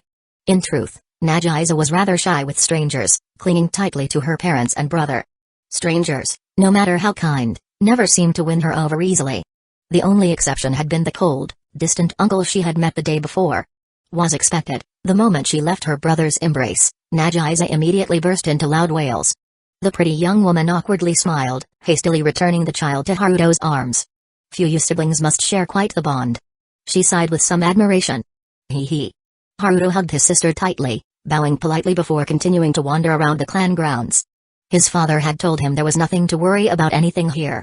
If they encountered any problems, they could ask any passing clansman for help. So long as they didn't stray beyond the clan's patrol boundaries. Rocking his little sister gently in his arms, the boy murmured softly with a hint of longing. Mom said we'll be visiting Grandpa soon. It's a country near the sea. I can't wait to see the ocean. He smiled at his little sister, his enthusiasm bubbling over. Nagisa, we're going to the ocean. Aren't you excited? Big. Bro. Chan, the little girl giggled sweetly, though it was unclear if she fully understood what he was saying. Perhaps, for her, nothing mattered more important than being with her brother. At home, Mito was busy packing their belongings, her delicate hands carefully folding clothes and sorting through their things. Let me use a shadow clone to take you there. Kyosuke offered, picking up a small toy belonging to his youngest daughter and carefully placing it into a bag. If the toy got broken, the little one would cry non-stop. Something Kyosuke had learned through much trial and error. Mito nodded, her neatly tied hair bun bobbing slightly as she continued packing. A trace of melancholy flickered in her eyes. So many years have passed. I wonder how father is doing these days. I heard his health has deteriorated over the years. She added after a moment, her voice softening. It's likely due to the chronic ailments he developed from years of battle. I see. Kyosuke nodded, his tone flat, his expression indifferent. Then, with a faint edge to his words, he remarked. Knowing he's not doing well gives me some small sense of comfort. Mito paused, rolling her eyes with a quiet sigh. This man. She understood the grudge Kyosuke held in his heart, one that seemed unlikely to dissolve in this lifetime. Still, on second thought, it didn't really matter. After all, she had married Kyosuke, not her father. If the two men couldn't see eye to eye, so be it. It wasn't her problem to solve. Hidden Eddy Village. It's been years since I last went there. Kyosuke murmured, reminiscing about his days of setting fires everywhere he went. Now, with his current mastery of space-time techniques, traveling to the land of whirlpools wouldn't take long. Where it had once required dozens of consecutive teleportations, it now only took 6 or 7 to cross the distance. All thanks to Kaguya-sensei's excellent guidance. Speaking of which, he mused, it's been a while since I earned a large amount of points. Kyosuke coughed lightly, dispelling the dangerous thoughts that threatened to distract him. Stepping closer to his wife, he wrapped his arms around her from behind, his voice low and teasing as he whispered into her ear. Since the kids won't be around, let's make the most of our time. Well then. Mito smirked faintly, tilting her head to glance at him. Shall we use the adamantine chains again this time? No. Kyosuke replied, a sly grin tugging at his lips. Let's keep it simple. We don't want to make too much noise. The princess with the bun hairstyle prepared to return to her family, taking the 2 children with her. Meanwhile, Kyosuke's thoughts drifted elsewhere. He was gearing up for the battlefield, ready to reunite with old acquaintances he hadn't seen in years. Word had it that Hashirama's strength had grown significantly, and with it, his confidence. Kyosuke was curious to see if the rumors were true. On the main battlefield, the Uchiha clan's situation was now perilous. With Izuna dead in battle and the clan leader demoralized, Kaku Uchiha was left to face the formidable Senju brothers alone. No match for their combined strength. Uchiha style, void moon flash. A faint moonlight bathed the battlefield, casting an eerie glow. Those who were mesmerized by its beauty were met with their end in a flash of blade light. Kaku's left-eye Dujutsu maximized her luck, tilting every situation in her favor. In one-on-one combat, this ability was not particularly remarkable. However, on a large battlefield, its effects were amplified, turning the tide in ways no one could predict. Blood splattered, shuriken seemingly appeared from nowhere, and the deafening roars of jutsu colliding filled the air. Despite the chaos, Kaku evaded it all with unnatural ease. No matter how concentrated or targeted the attacks were, they would, for one reason or another, miss their mark when aimed at Kaku. Of course, not all attacks could be avoided. A self-inflicted wound, for example, could not be dodged by luck alone. For her ability to work, Kaku had to actively dodge or block attacks. The stronger her opponent, the more they could suppress the effects of her luck. A massive gap in strength couldn't be bridged by sheer fortune alone. And right now, Kaku felt the full weight of that pressure. Standing at the center of the battlefield, with his hands resting casually on his hips, was the source of her anxiety. Long black hair cascaded down his back, and his tight combat attire was topped with a red, layered chest armor. His tall, muscular frame radiated an aura of strength. Unyielding, dominating, and brimming with raw power. This man was none other than the 23-year-old Senju Hashirama. Kaku bit her lip, staring at his unwavering expression, silently thinking to herself. If I can manage to kill him, the Senju clan will collapse. At this moment, his guards are few. This is our best chance. Taking a deep breath, Kaku moved. She used her escort team as cover, darting out from the forest and sprinting across the green plains like a whirlwind, her eyes locked on her formidable opponent. The Senju ninjas, seeing the danger, scattered in an instant. It wasn't because of a lack of loyalty to their leader, but because they knew staying by Hashirama's side might hinder his performance. For most self-proclaimed strong individuals, this truth was both a blessing and a curse. I've heard Kyosuke has returned. Hashirama murmured, lowering his head slightly, his expression growing complicated. Once, he had harbored resentment toward his old friend for his role in his father's death. But those feelings were no longer as sharp, overshadowed by his dream. Especially after Tobirama accidentally killed Izuna Uchiha, the shock of that incident had made many things clear. The Senju and Uchiha had always been mortal enemies, and Kyosuke's actions, however harsh, were to be expected. Reflecting on the past, Hashirama realized that his own father had schemed countless times against his friends. The difference was that his plans had failed. There was no reason in the world that only the Senju were allowed to kill, while others were not allowed to strike back. With this understanding, Hashirama gradually began to release the bitterness he had carried toward Kyosuke. If he truly sought peace between the clans and wished to end the endless cycle of hatred, it had to begin with him. How could he expect his clansmen to follow if he couldn't overcome his own resentments? But just when things seemed to be moving toward an ideal outcome, Tobirama made an unexpected move, cutting down and killing Izuna Uchiha, who had awakened the Mangekyo Sharingan. For the time being, any hope of peace was dashed. Chapter 184, Tobirama, I can do it again. A whirlwind of chaotic thoughts flashed through Hashirama's mind. By the time he snapped back to reality, the enemy squad had already closed in on him. 5 years. It's been 5 years. He couldn't help but murmur to himself, the weight of time pressing down on him. Though the timing is far from ideal, seeing old friends again is still something to be happy about. Hashirama clasped his hands together in front of his chest, forming the snake seal. In an instant, the ground erupted as towering trees surged up, blocking the path of the advancing enemies. Wood-style secret technique, nativity of a world of trees. With the chakra reserves at his disposal, Hashirama could summon a vast forest in the blink of an eye. The rapidly rising trees not only halted the enemy's charge but also lifted him, the jutsu's caster, high into the air. Safely out of reach. Damn it. Kaku Uchiha muttered under her breath, her face darkening. Her Mangekyo Sharingan, with its petal-like pattern, gleamed with a menacing light. She nimbly evaded the attacking trees, her hand touching every one that came near her. Boom. Boom. Boom. The forest of trees in front of her obliterates into a series of violent explosions, as if she had become a wielder of explosion style. Using her unique power, Kaku forcibly altered the past of the wood style. With every tree she touched, she embedded countless explosive tags within them.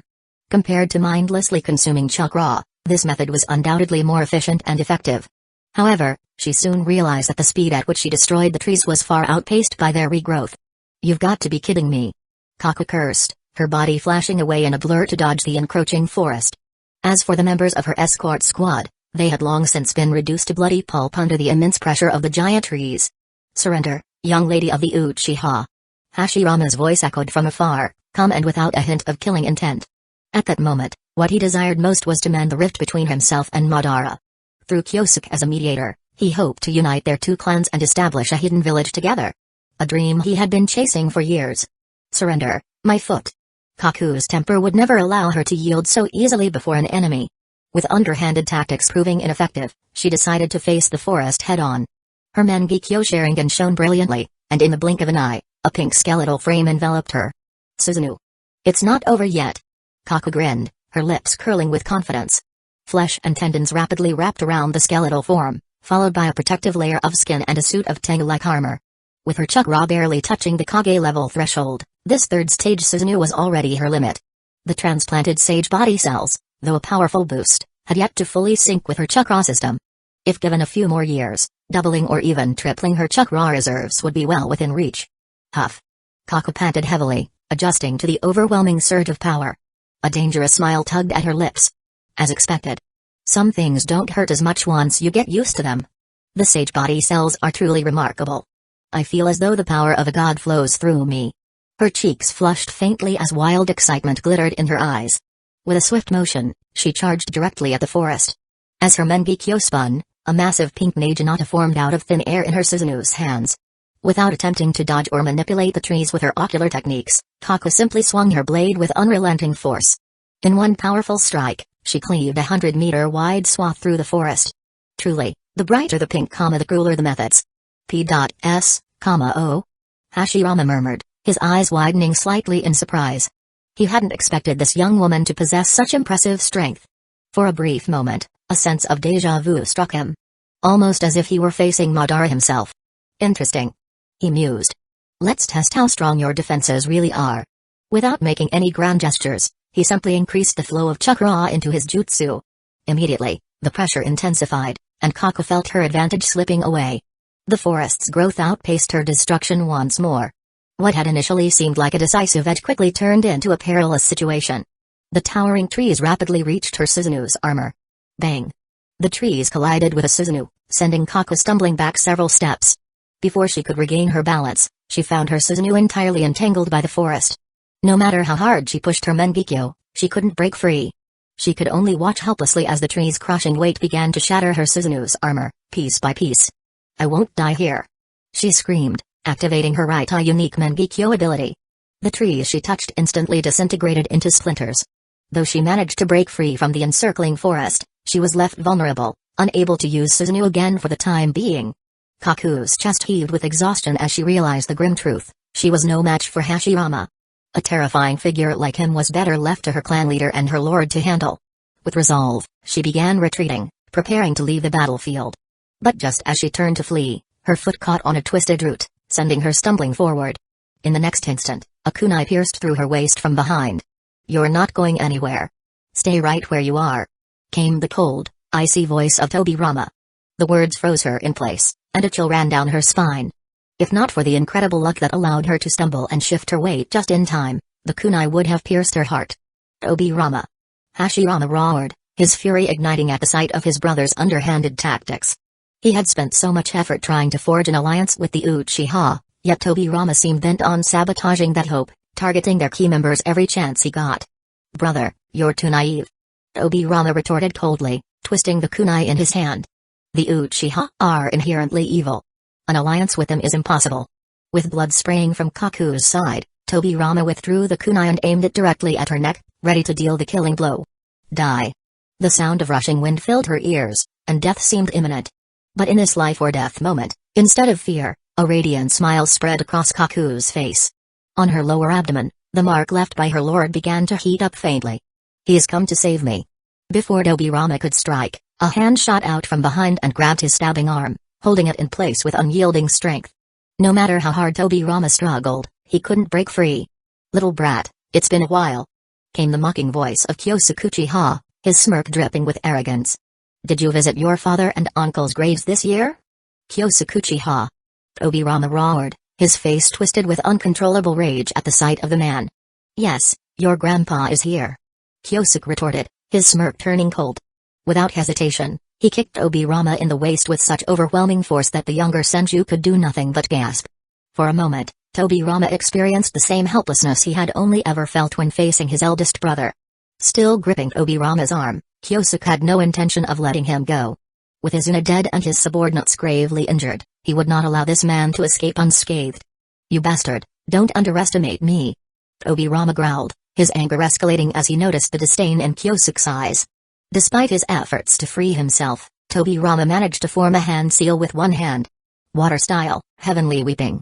With a quick exhale, Tobirama spat out a series of fine water needles, aimed directly at Kyosuke's face. True to his reputation as the shinobi world's most cunning tactician, Tobirama's jutsu was laced with malice, designed to catch his opponent off guard. This kid! Kyosuke muttered, his eyes narrowing in annoyance. He was not one to underestimate anyone, but Tobirama's persistent schemes were beginning to grate on him. Doesn't he ever learn?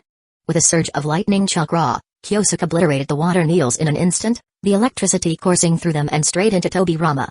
Tobirama was immediately turned into a charred mess, his body smoking as the electricity continued to course through him. The most impressive part? The lightning danced harmlessly around Kaku, who stood mere inches away, untouched by the raging storm. Kyosuke's mastery of chakra control left even Tobirama momentarily stunned. Damn this guy! Tobirama cursed, gritting his teeth as he fought through the pain. Despite the electric onslaught, he formed another hand seal. Tiger Snake Dog Dragon. Summoning, Impure World Reincarnation. Chapter 185, Playing Flying Thunder God in front of me? Getting serious now, huh? Can't even handle a little teasing. Glancing at the coffins around him and considering Kaku's safety, Kyosuke could only loosen his grip on Tobirama's hand with a faint smile.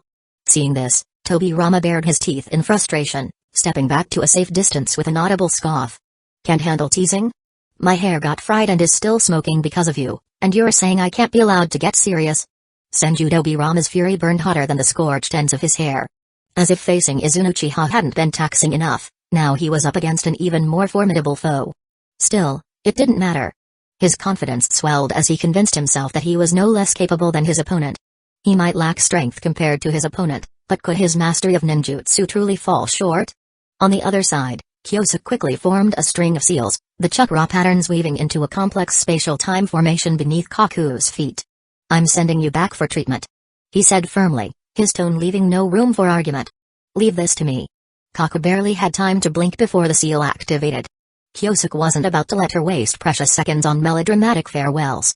If he hesitated, who knew what kind of absurd line she might come up with? Kaku was fine in most respects. Brilliant, cunning, and courageous.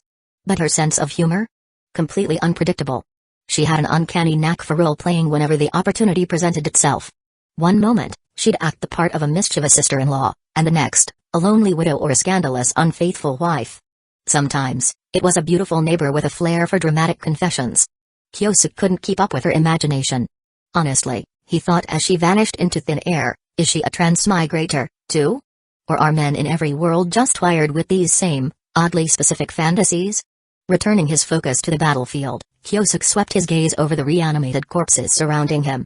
Without hesitation, he drew the Kusanagi sword from his waist, its gleaming edge slicing through the air like a streak of light. In a single, fluid motion, 7 heads were severed and sent flying. Having reached a level of strength surpassing Super Kage level, Kyosuke was no longer the man he once was. Even without using his teleportation jutsu, he could display speed that surpassed any clan leader. At least for now, Tobirama had no means of bridging the insurmountable gap between them. Your training is still lacking, Kyosuke said coldly. With the Kusanagi sword resting casually at his side, he began advancing toward Tobirama, his leisurely strides almost mocking. Tobirama's expression darkened, his frustration written across his face. His hair, now disheveled and scorched, gave him the look of a battle-worn Saiyan. Drawing a short blade from his back, he growled through gritted teeth. Kyosuke Uchiha, I'm no longer the same man I was 5 years ago. Underestimate me. His words cut off as he disappeared in an instant. When he reappeared, the short blade in his hand was mere inches from Kyosuke's chest. And you'll pay the price. Flying Thunder God Slash. Kyosuke reacted calmly, his sharp eyes tracking Tobirama's movements with precision. Your raw strength may be lacking, Kyosuke remarked, sidestepping effortlessly. But you make up for it with endless secret techniques, allowing you to unleash Super Kage-level combat power. As Tobirama retreated, Kyosuke continued, his tone sharpening. But using the Flying Thunder God technique in front of me. Don't you think that's a bit arrogant? Before Tobirama could respond, Kyosuke vanished, reappearing behind him in an instant. The Kusanagi sword swung in a deadly horizontal arc.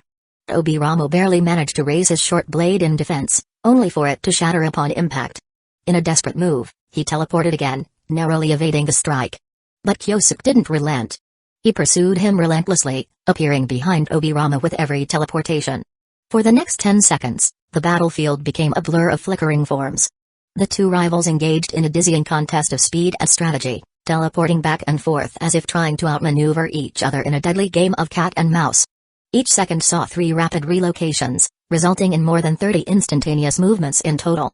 The air around them crackled with residual energy, the ground scarred by their fleeting clashes. Neither showed any concern for chakra depletion. But the strain was beginning to show on Tobirama's face. The relentless pressure from Kyosuke left him little room to think, His focus stretched thin. How? He's not using spatial markers. How is he constantly appearing behind me? That moment of doubt proved costly. Kyosuke's Kusanagi sword tore through Tobirama's defenses, carving a fresh wound across his body. Blood sprayed into the air as Tobirama gritted his teeth, forced to continue this deadly game of cat and mouse. On the other hand, watching the panic in his opponent's eyes, Kyosuke sneered inwardly, applying constant psychological pressure. The truth was simple, Kyosuke hadn't been relying on spatial markers. Over the past 5 years, he had refined the Flying Thunder God technique to an unprecedented level. Through his mastery, he had created a domain-like barrier that extended across the battlefield. Within its range, he could teleport freely, entirely bypassing the need for spatial markers. This advanced technique, which he named Flying Thunder God, third step, was the culmination of years of refinement. Tobirama's bloodied form staggered under Kyosuke's relentless onslaught. Within seconds, 2 more precise strikes landed, further crippling him. But Tobirama wasn't one to fold so easily. Think. There has to be a way out. Eyes narrowed in determination, Tobirama gritted his teeth and made a bold decision: long-distance teleportation. The further the distance, the greater the recovery time upon arrival. For most opponents, this recovery time was negligible. Barely the blink of an eye. But for Kyosuke, a blink was all he needed to land 2. Or even 3. Deadly strikes. Tobirama's breathing quickened. If his gamble failed, Kyosuke's next slash would surely claim his life. Fortunately for him, Kyosuke didn't pursue this time. Damn it. Tobirama staggered, blood dripping from his countless wounds. Every step felt heavier than the last. He needed treatment. Immediately. Just as he steadied himself, a faint sound reached his ears. The unmistakable whiz of something slicing through the air. Instinctively looking up, Tobirama's eyes widened. A special kunai spiraled toward him with unerring precision. You've let your guard down. Squelch. The blade pierced through his chest, tearing through flesh and bone. Tobirama gasped, blood spilling from his mouth as he staggered backward. He cursed inwardly. I underestimated him. Again. Indeed, the Flying Thunder God, third step had its range limitations. But that was no reason for Tobirama to grow complacent. Because besides his mastery of space-time ninjutsu, Kyosuke's raw speed was a force to be reckoned with. Within several kilometers, Kyosuke could reach his target in an instant, and Tobirama's current mastery of the Flying Thunder God was insufficient to escape his relentless pursuit. This strike is for my subordinate. Kyosuke growled, his voice cold and unfeeling. Crackle. The sound of chirping birds filled the air as Kyosuke activated the Chidori. He had no intention of holding back. Izuna's death had to be repaid with this bastard's life. Kyosuke thrust his arm forward. Kyosuke, stop. A familiar voice cut through the air. Before the blow could land, a firm hand gripped Kyosuke's wrist, halting the crackling lightning mere inches from Tobirama's face. The sudden interruption gave Tobirama the chance he desperately needed. Summoning his remaining strength, he channeled chakra and activated the Flying Thunder God technique, vanishing from Kyosuke's grasp just in time. Well, Hashirama.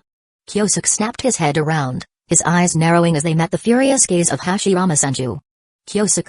Hashirama said, his tone firm and resolute. I will not allow anyone to harm Tobirama.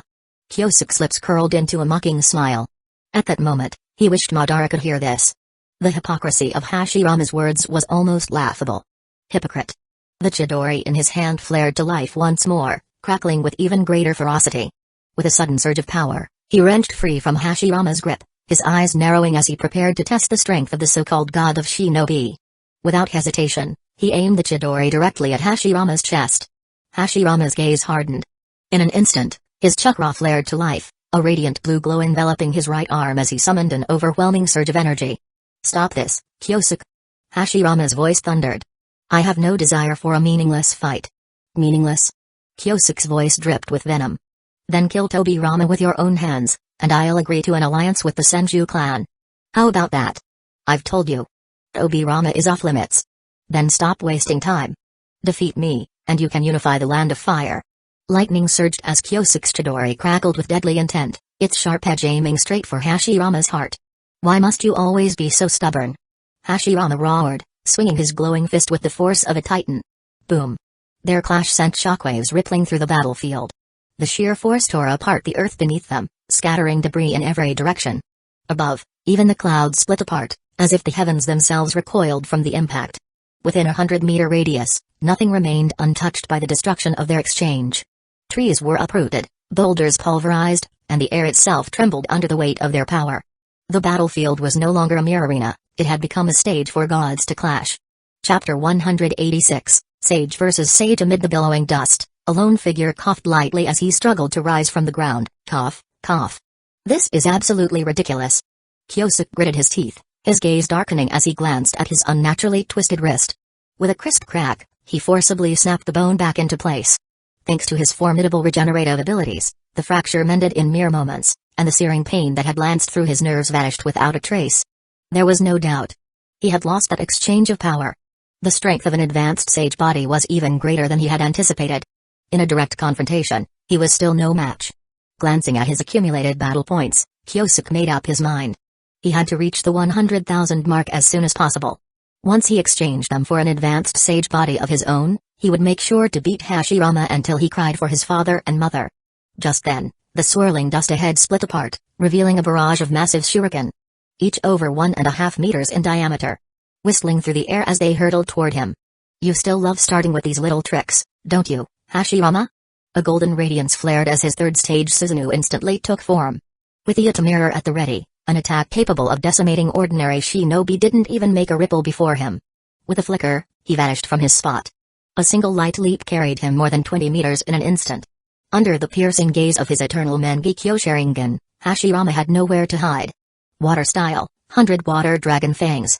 Now that his strength had officially reached the Super Kage level, he no longer needed an existing water source to unleash devastating water-style techniques. 100 roaring water dragons surged into the sky, their gleaming fangs flashing with lethal intent.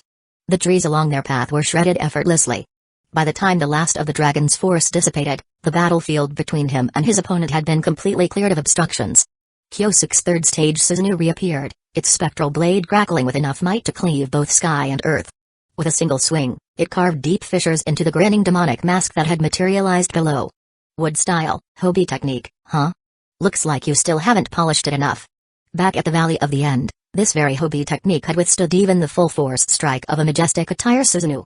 A testament to its near-unbreakable defense. Unfortunately for Hashirama, he hadn't yet reached that level. He likely hadn't focused much on defensive techniques, either. Seeing that Hashirama still refused to emerge, Kyosuke directed Susanoo to cast aside its weapon. Instead, its colossal hands gripped the mask's cracked edges and wrenched them apart.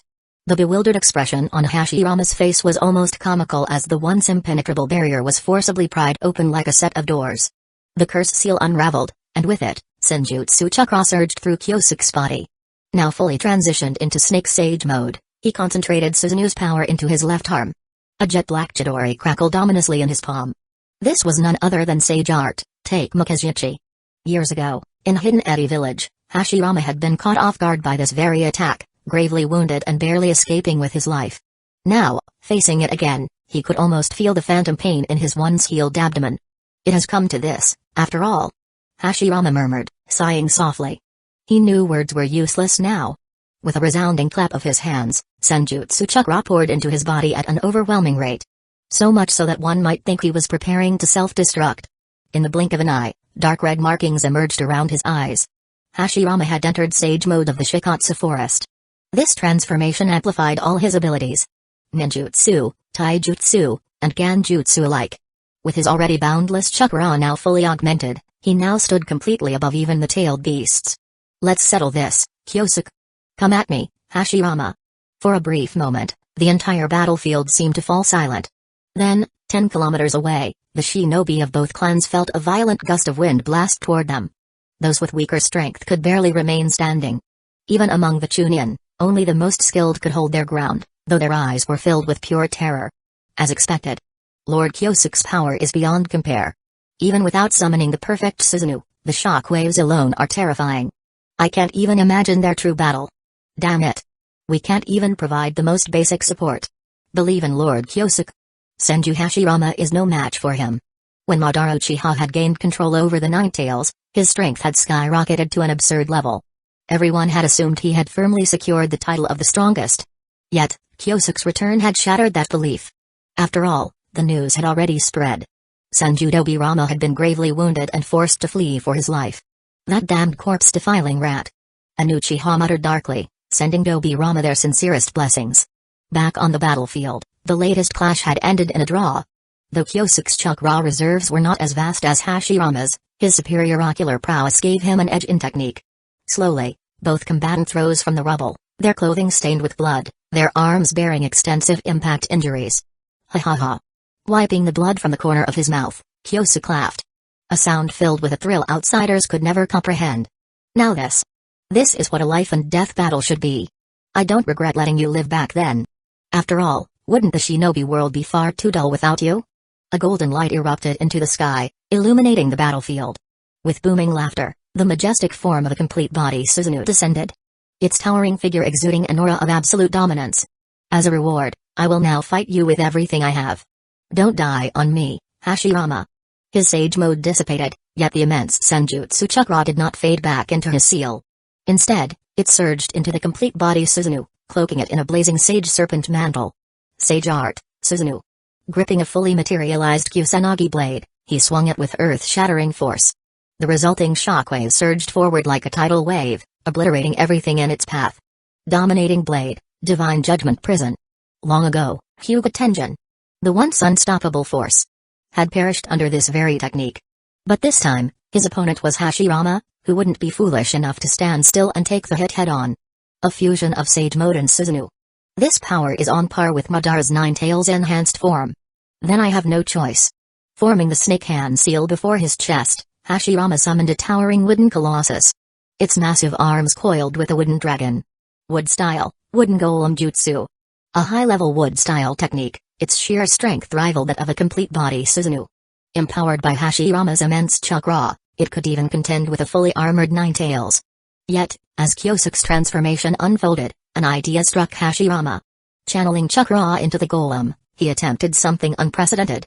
Since the wood golem was an extension of his own chakra, merging the two was seamless. A brilliant golden radiance enveloped the massive wooden giant. With a sharp gleam in his eyes, Hashirama sent its coiled golden dragon surging forward to meet the incoming sword strike. Boom! A hurricane of destruction tore through the battlefield. This time, not even the most elite Jonin could remain standing amidst the raging storm. Damn it! Everyone, retreat. This place is too dangerous. Fall back 3 kilometers. No, retreat 10 kilometers immediately. It's fine. I don't believe anyone would dare to cross the battlefield right now. Anyone who does is as good as dead. Chapter 187, Hashirama, I can fight you all day. On the other side, Madara Uchiha advanced toward the Senju clan's main camp. His crimson Sharingan gleamed ominously as he formed a series of hand seals. Ninjutsu, summoning technique. A deafening explosion of smoke filled the battlefield. Come forth. Nine Tails. Amidst the horrified gazes of the surrounding shinobi, the colossal beast, now under the influence of Genjutsu, emerged. Even though Madara had become its Jinchuriki, he still preferred to summon it as if it were nothing more than a mere summoning beast roar.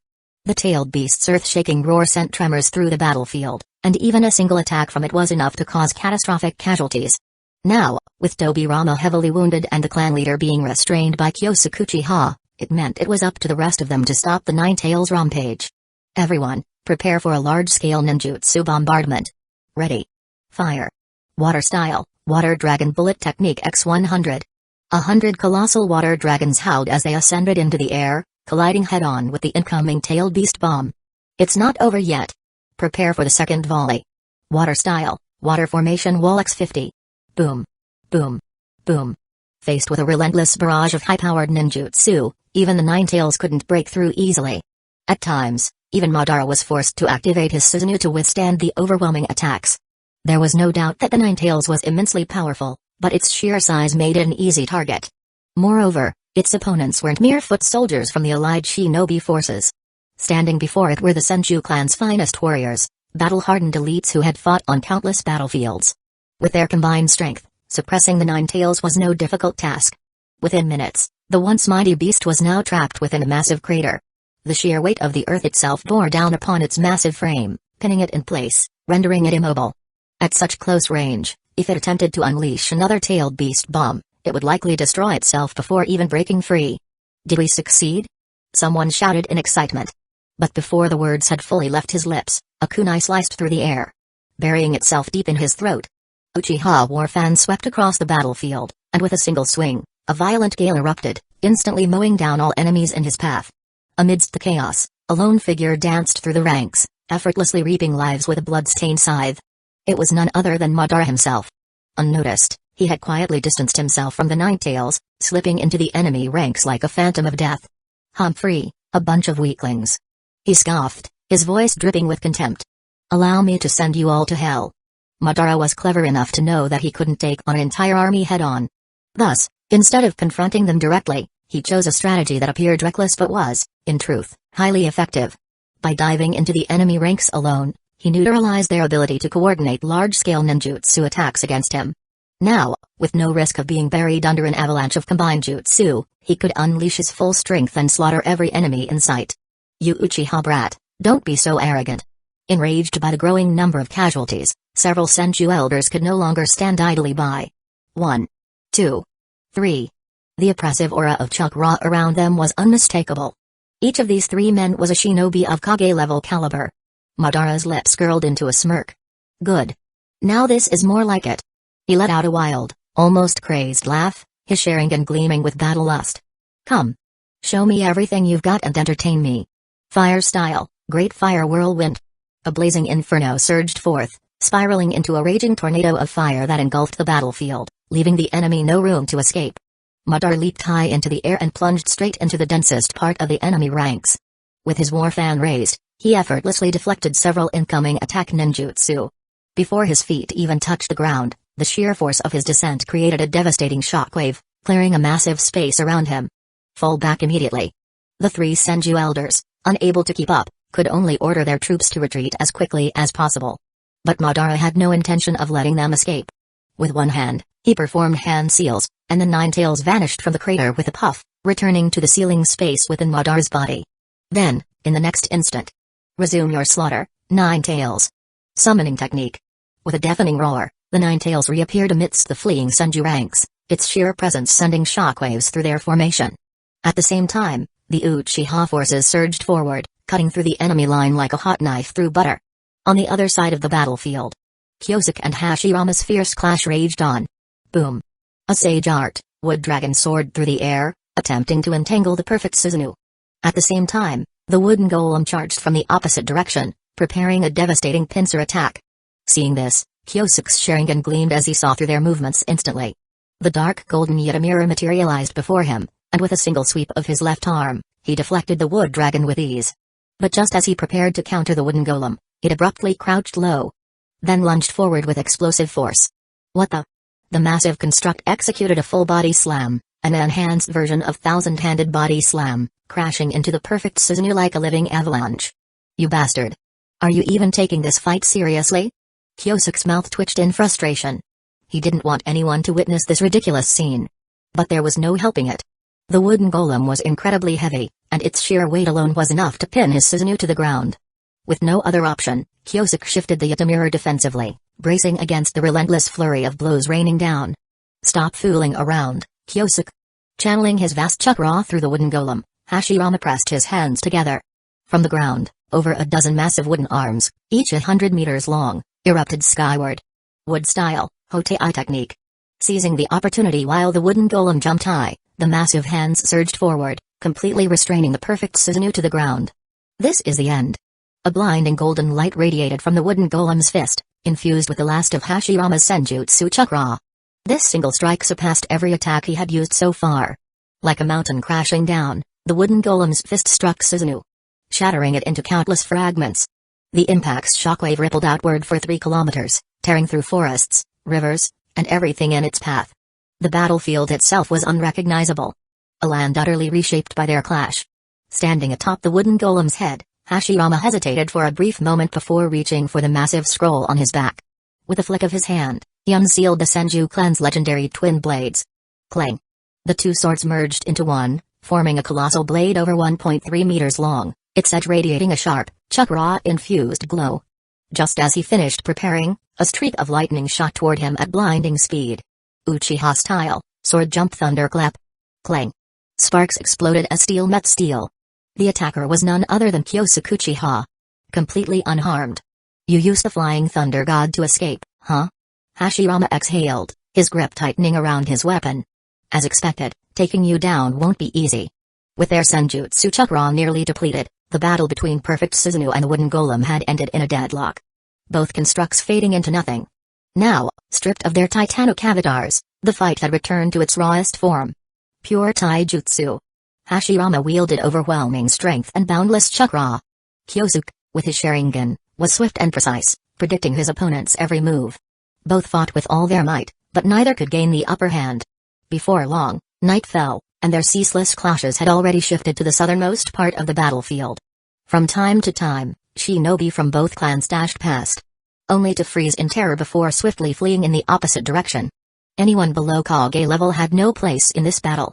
One glance at Hashirama's greatsword, its chakra-extended blade reaching 7 meters, was enough to make even the bravest warriors hesitate. Even Kyosuke was reluctant to clash against it head-on. But then, it's about time. Kyosuke's gaze sharpened. Finding an opening, he released his grip on the Kusanagi sword and pressed his palms together. In that instant, all 7 chakra natures began to merge within him.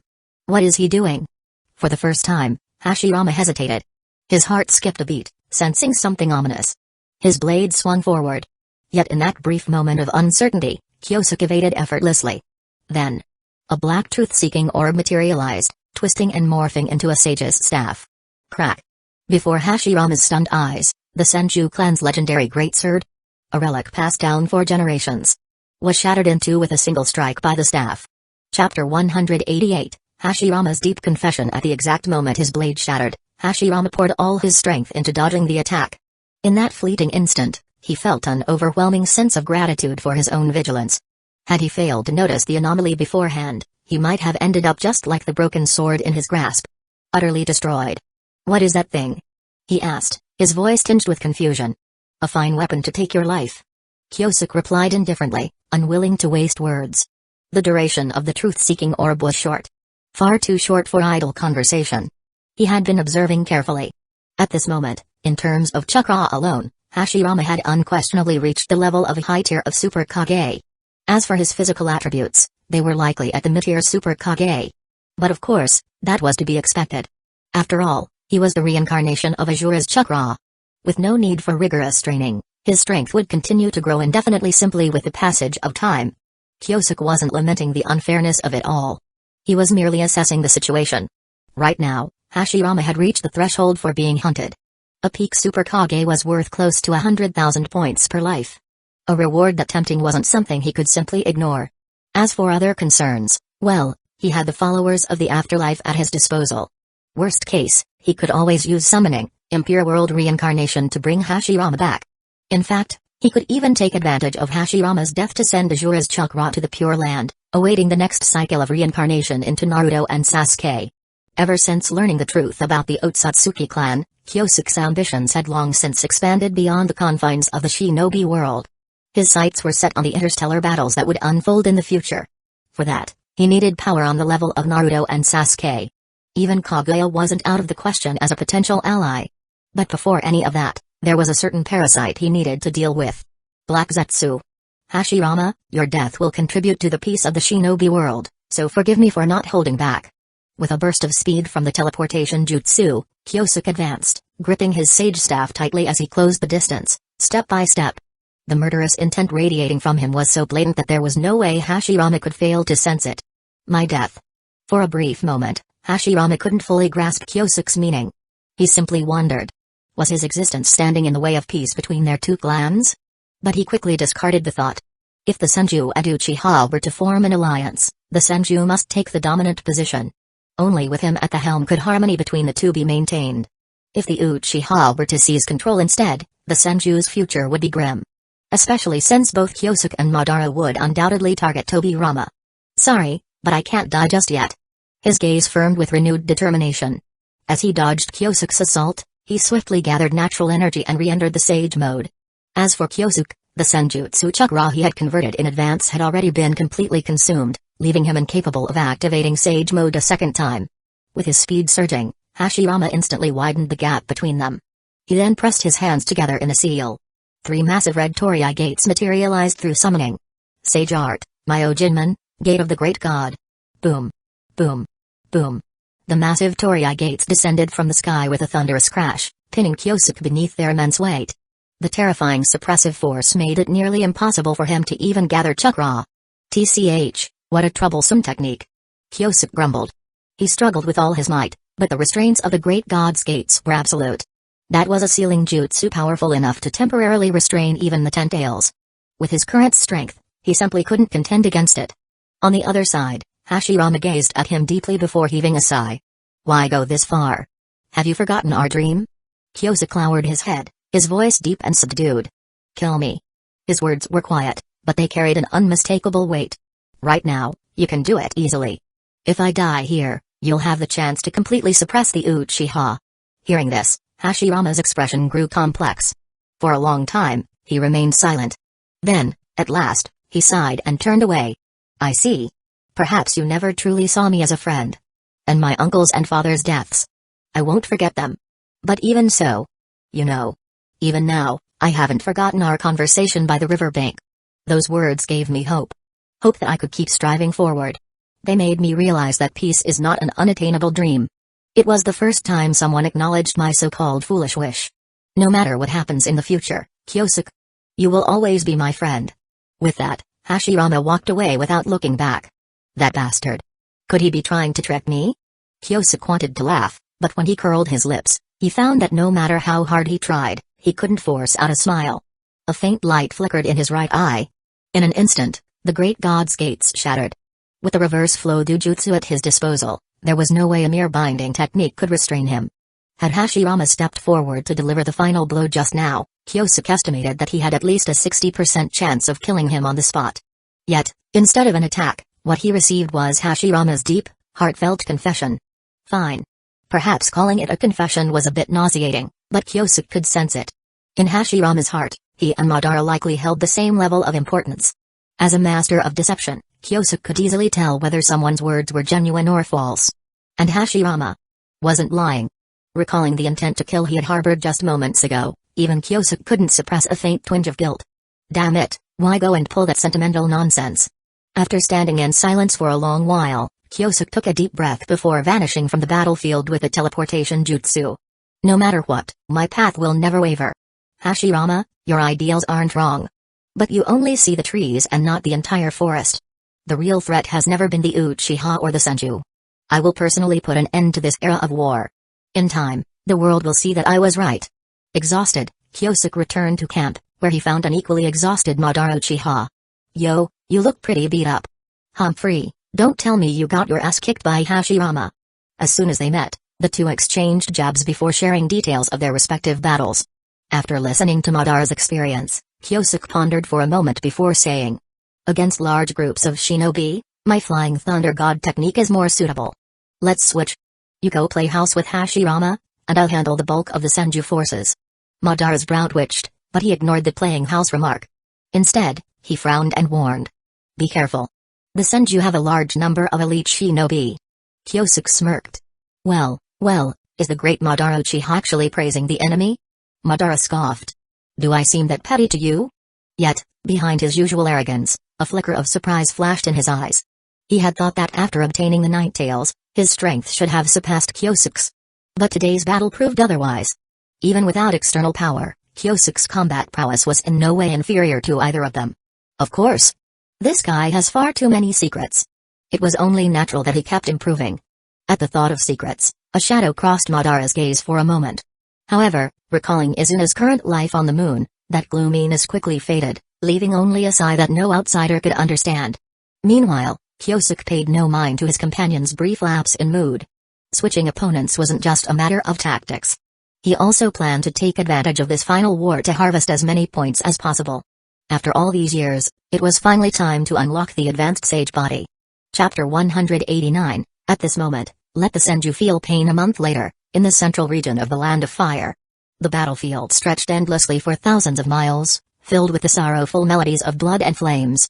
Two clans fought with their lives, embracing death for the sake of a peace that might exist. Or perhaps was nothing more than an illusion. This was the darkest era of the Warring States period of the ninja world, following the disbandment of the shinobi sect. Many warriors no longer even understood the reason for their battles, yet they still plunged their kunai into the chests of strangers, as if driven by fate itself. From high above, Kyosuke, with his extraordinary eyesight, scanned the blood-soaked battlefield, his gaze falling upon familiar faces among the countless corpses strewn across the land. Sigh. A quiet sigh escaped his lips. Standing atop the crystalline structure on the forehead of his Susanoo, he soared across the battlefield, heading straight for the Senju's main encampment. The Warring States period had given birth to endless conflict, with noble clans waging war against one another. And yet, in the end, the only true victim was the Land of Fire itself.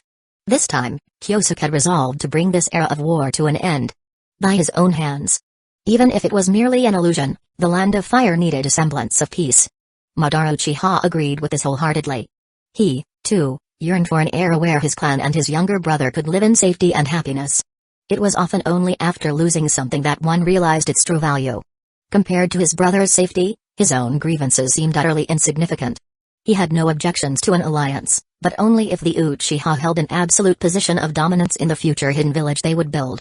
And for that to happen, the Senju had to be utterly subdued. Earlier, Madara had led an army in a surprise attack, and, as expected, Hashirama had appeared to stop him. As for Kyosuke, at this moment, no one could stand in his way. Gazing down at the vast land below, Kyosuke suddenly felt amused. Raising both hands, he deliberately imitated a theatrical declaration: feel pain. Contemplate pain. Accept pain. No pain. Those who do not understand true pain can never understand true peace. Then, in an inexplicable shift of tone, he added playfully, a sack of rice, I'll carry it up 3 or 4 floors. Having indulged in his peculiar whim, the colossal Susanoo began its slow descent, its target. The Senju clan's main camp. If he was going to fight, then he might as well make it an unforgettable battle.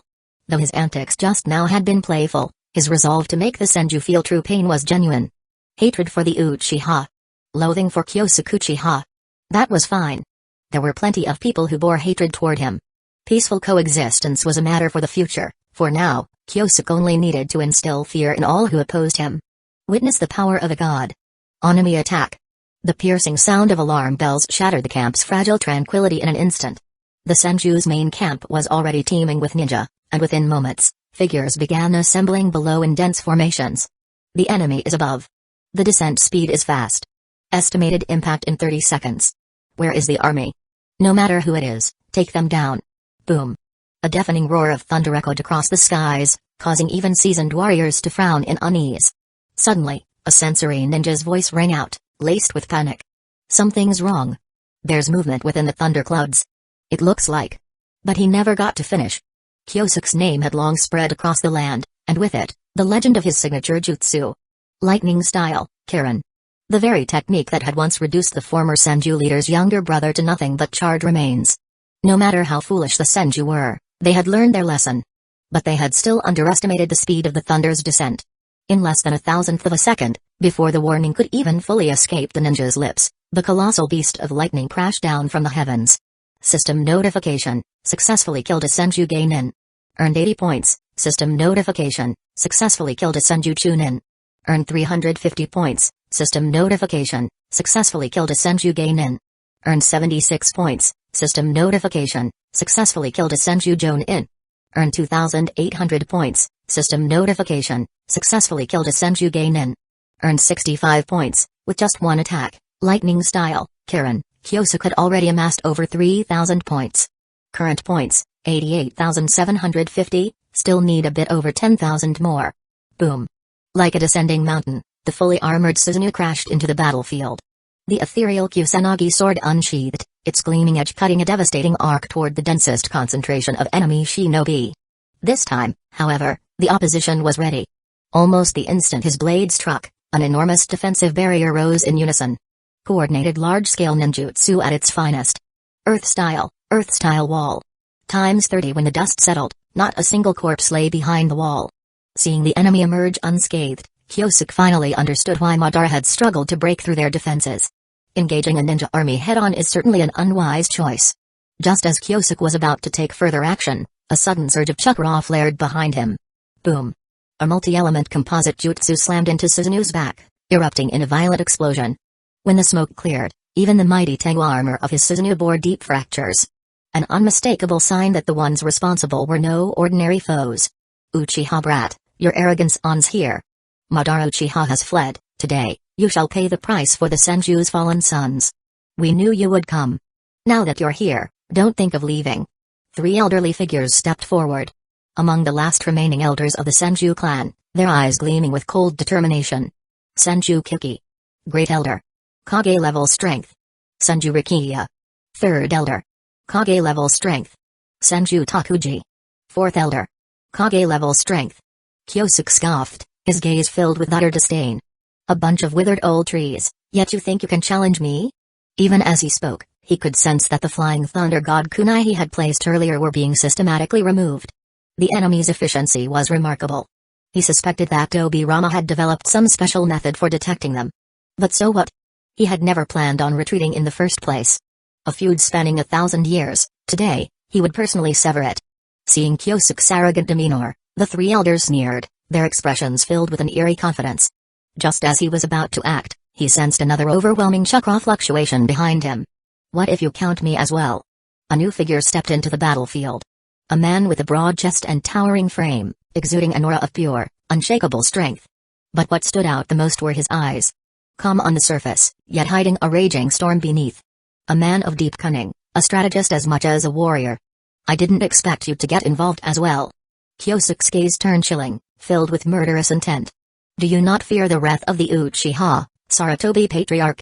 The man before him was Sarutobi Sasuke, the leader of the Sarutobi clan. Of course I do. Sasuke replied, nodding earnestly. His tone almost casual. Which is why we must ensure you never leave this place.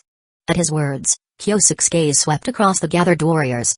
After a brief pause, he shook his head slightly. Even with the 4 of you, it's still not enough to take me down. Then allow me to experience the strength of the Azure Uchiha myself. A new voice echoed from the darkness. A tall man stepped forward, his features strikingly handsome, his presence commanding. Shimura Kazuya, the current head of the Shimura clan, another formidable shinobi with Kage-level strength. Then, Kyosuke Uchiha. A familiar voice roared. Senju Tobirama, still recovering from serious injuries, glared at him with bloodshot eyes, his expression brimming with hatred. Kyosuke smiled. 5 clan leaders. And one whose power has barely touched the realm of Super Kage.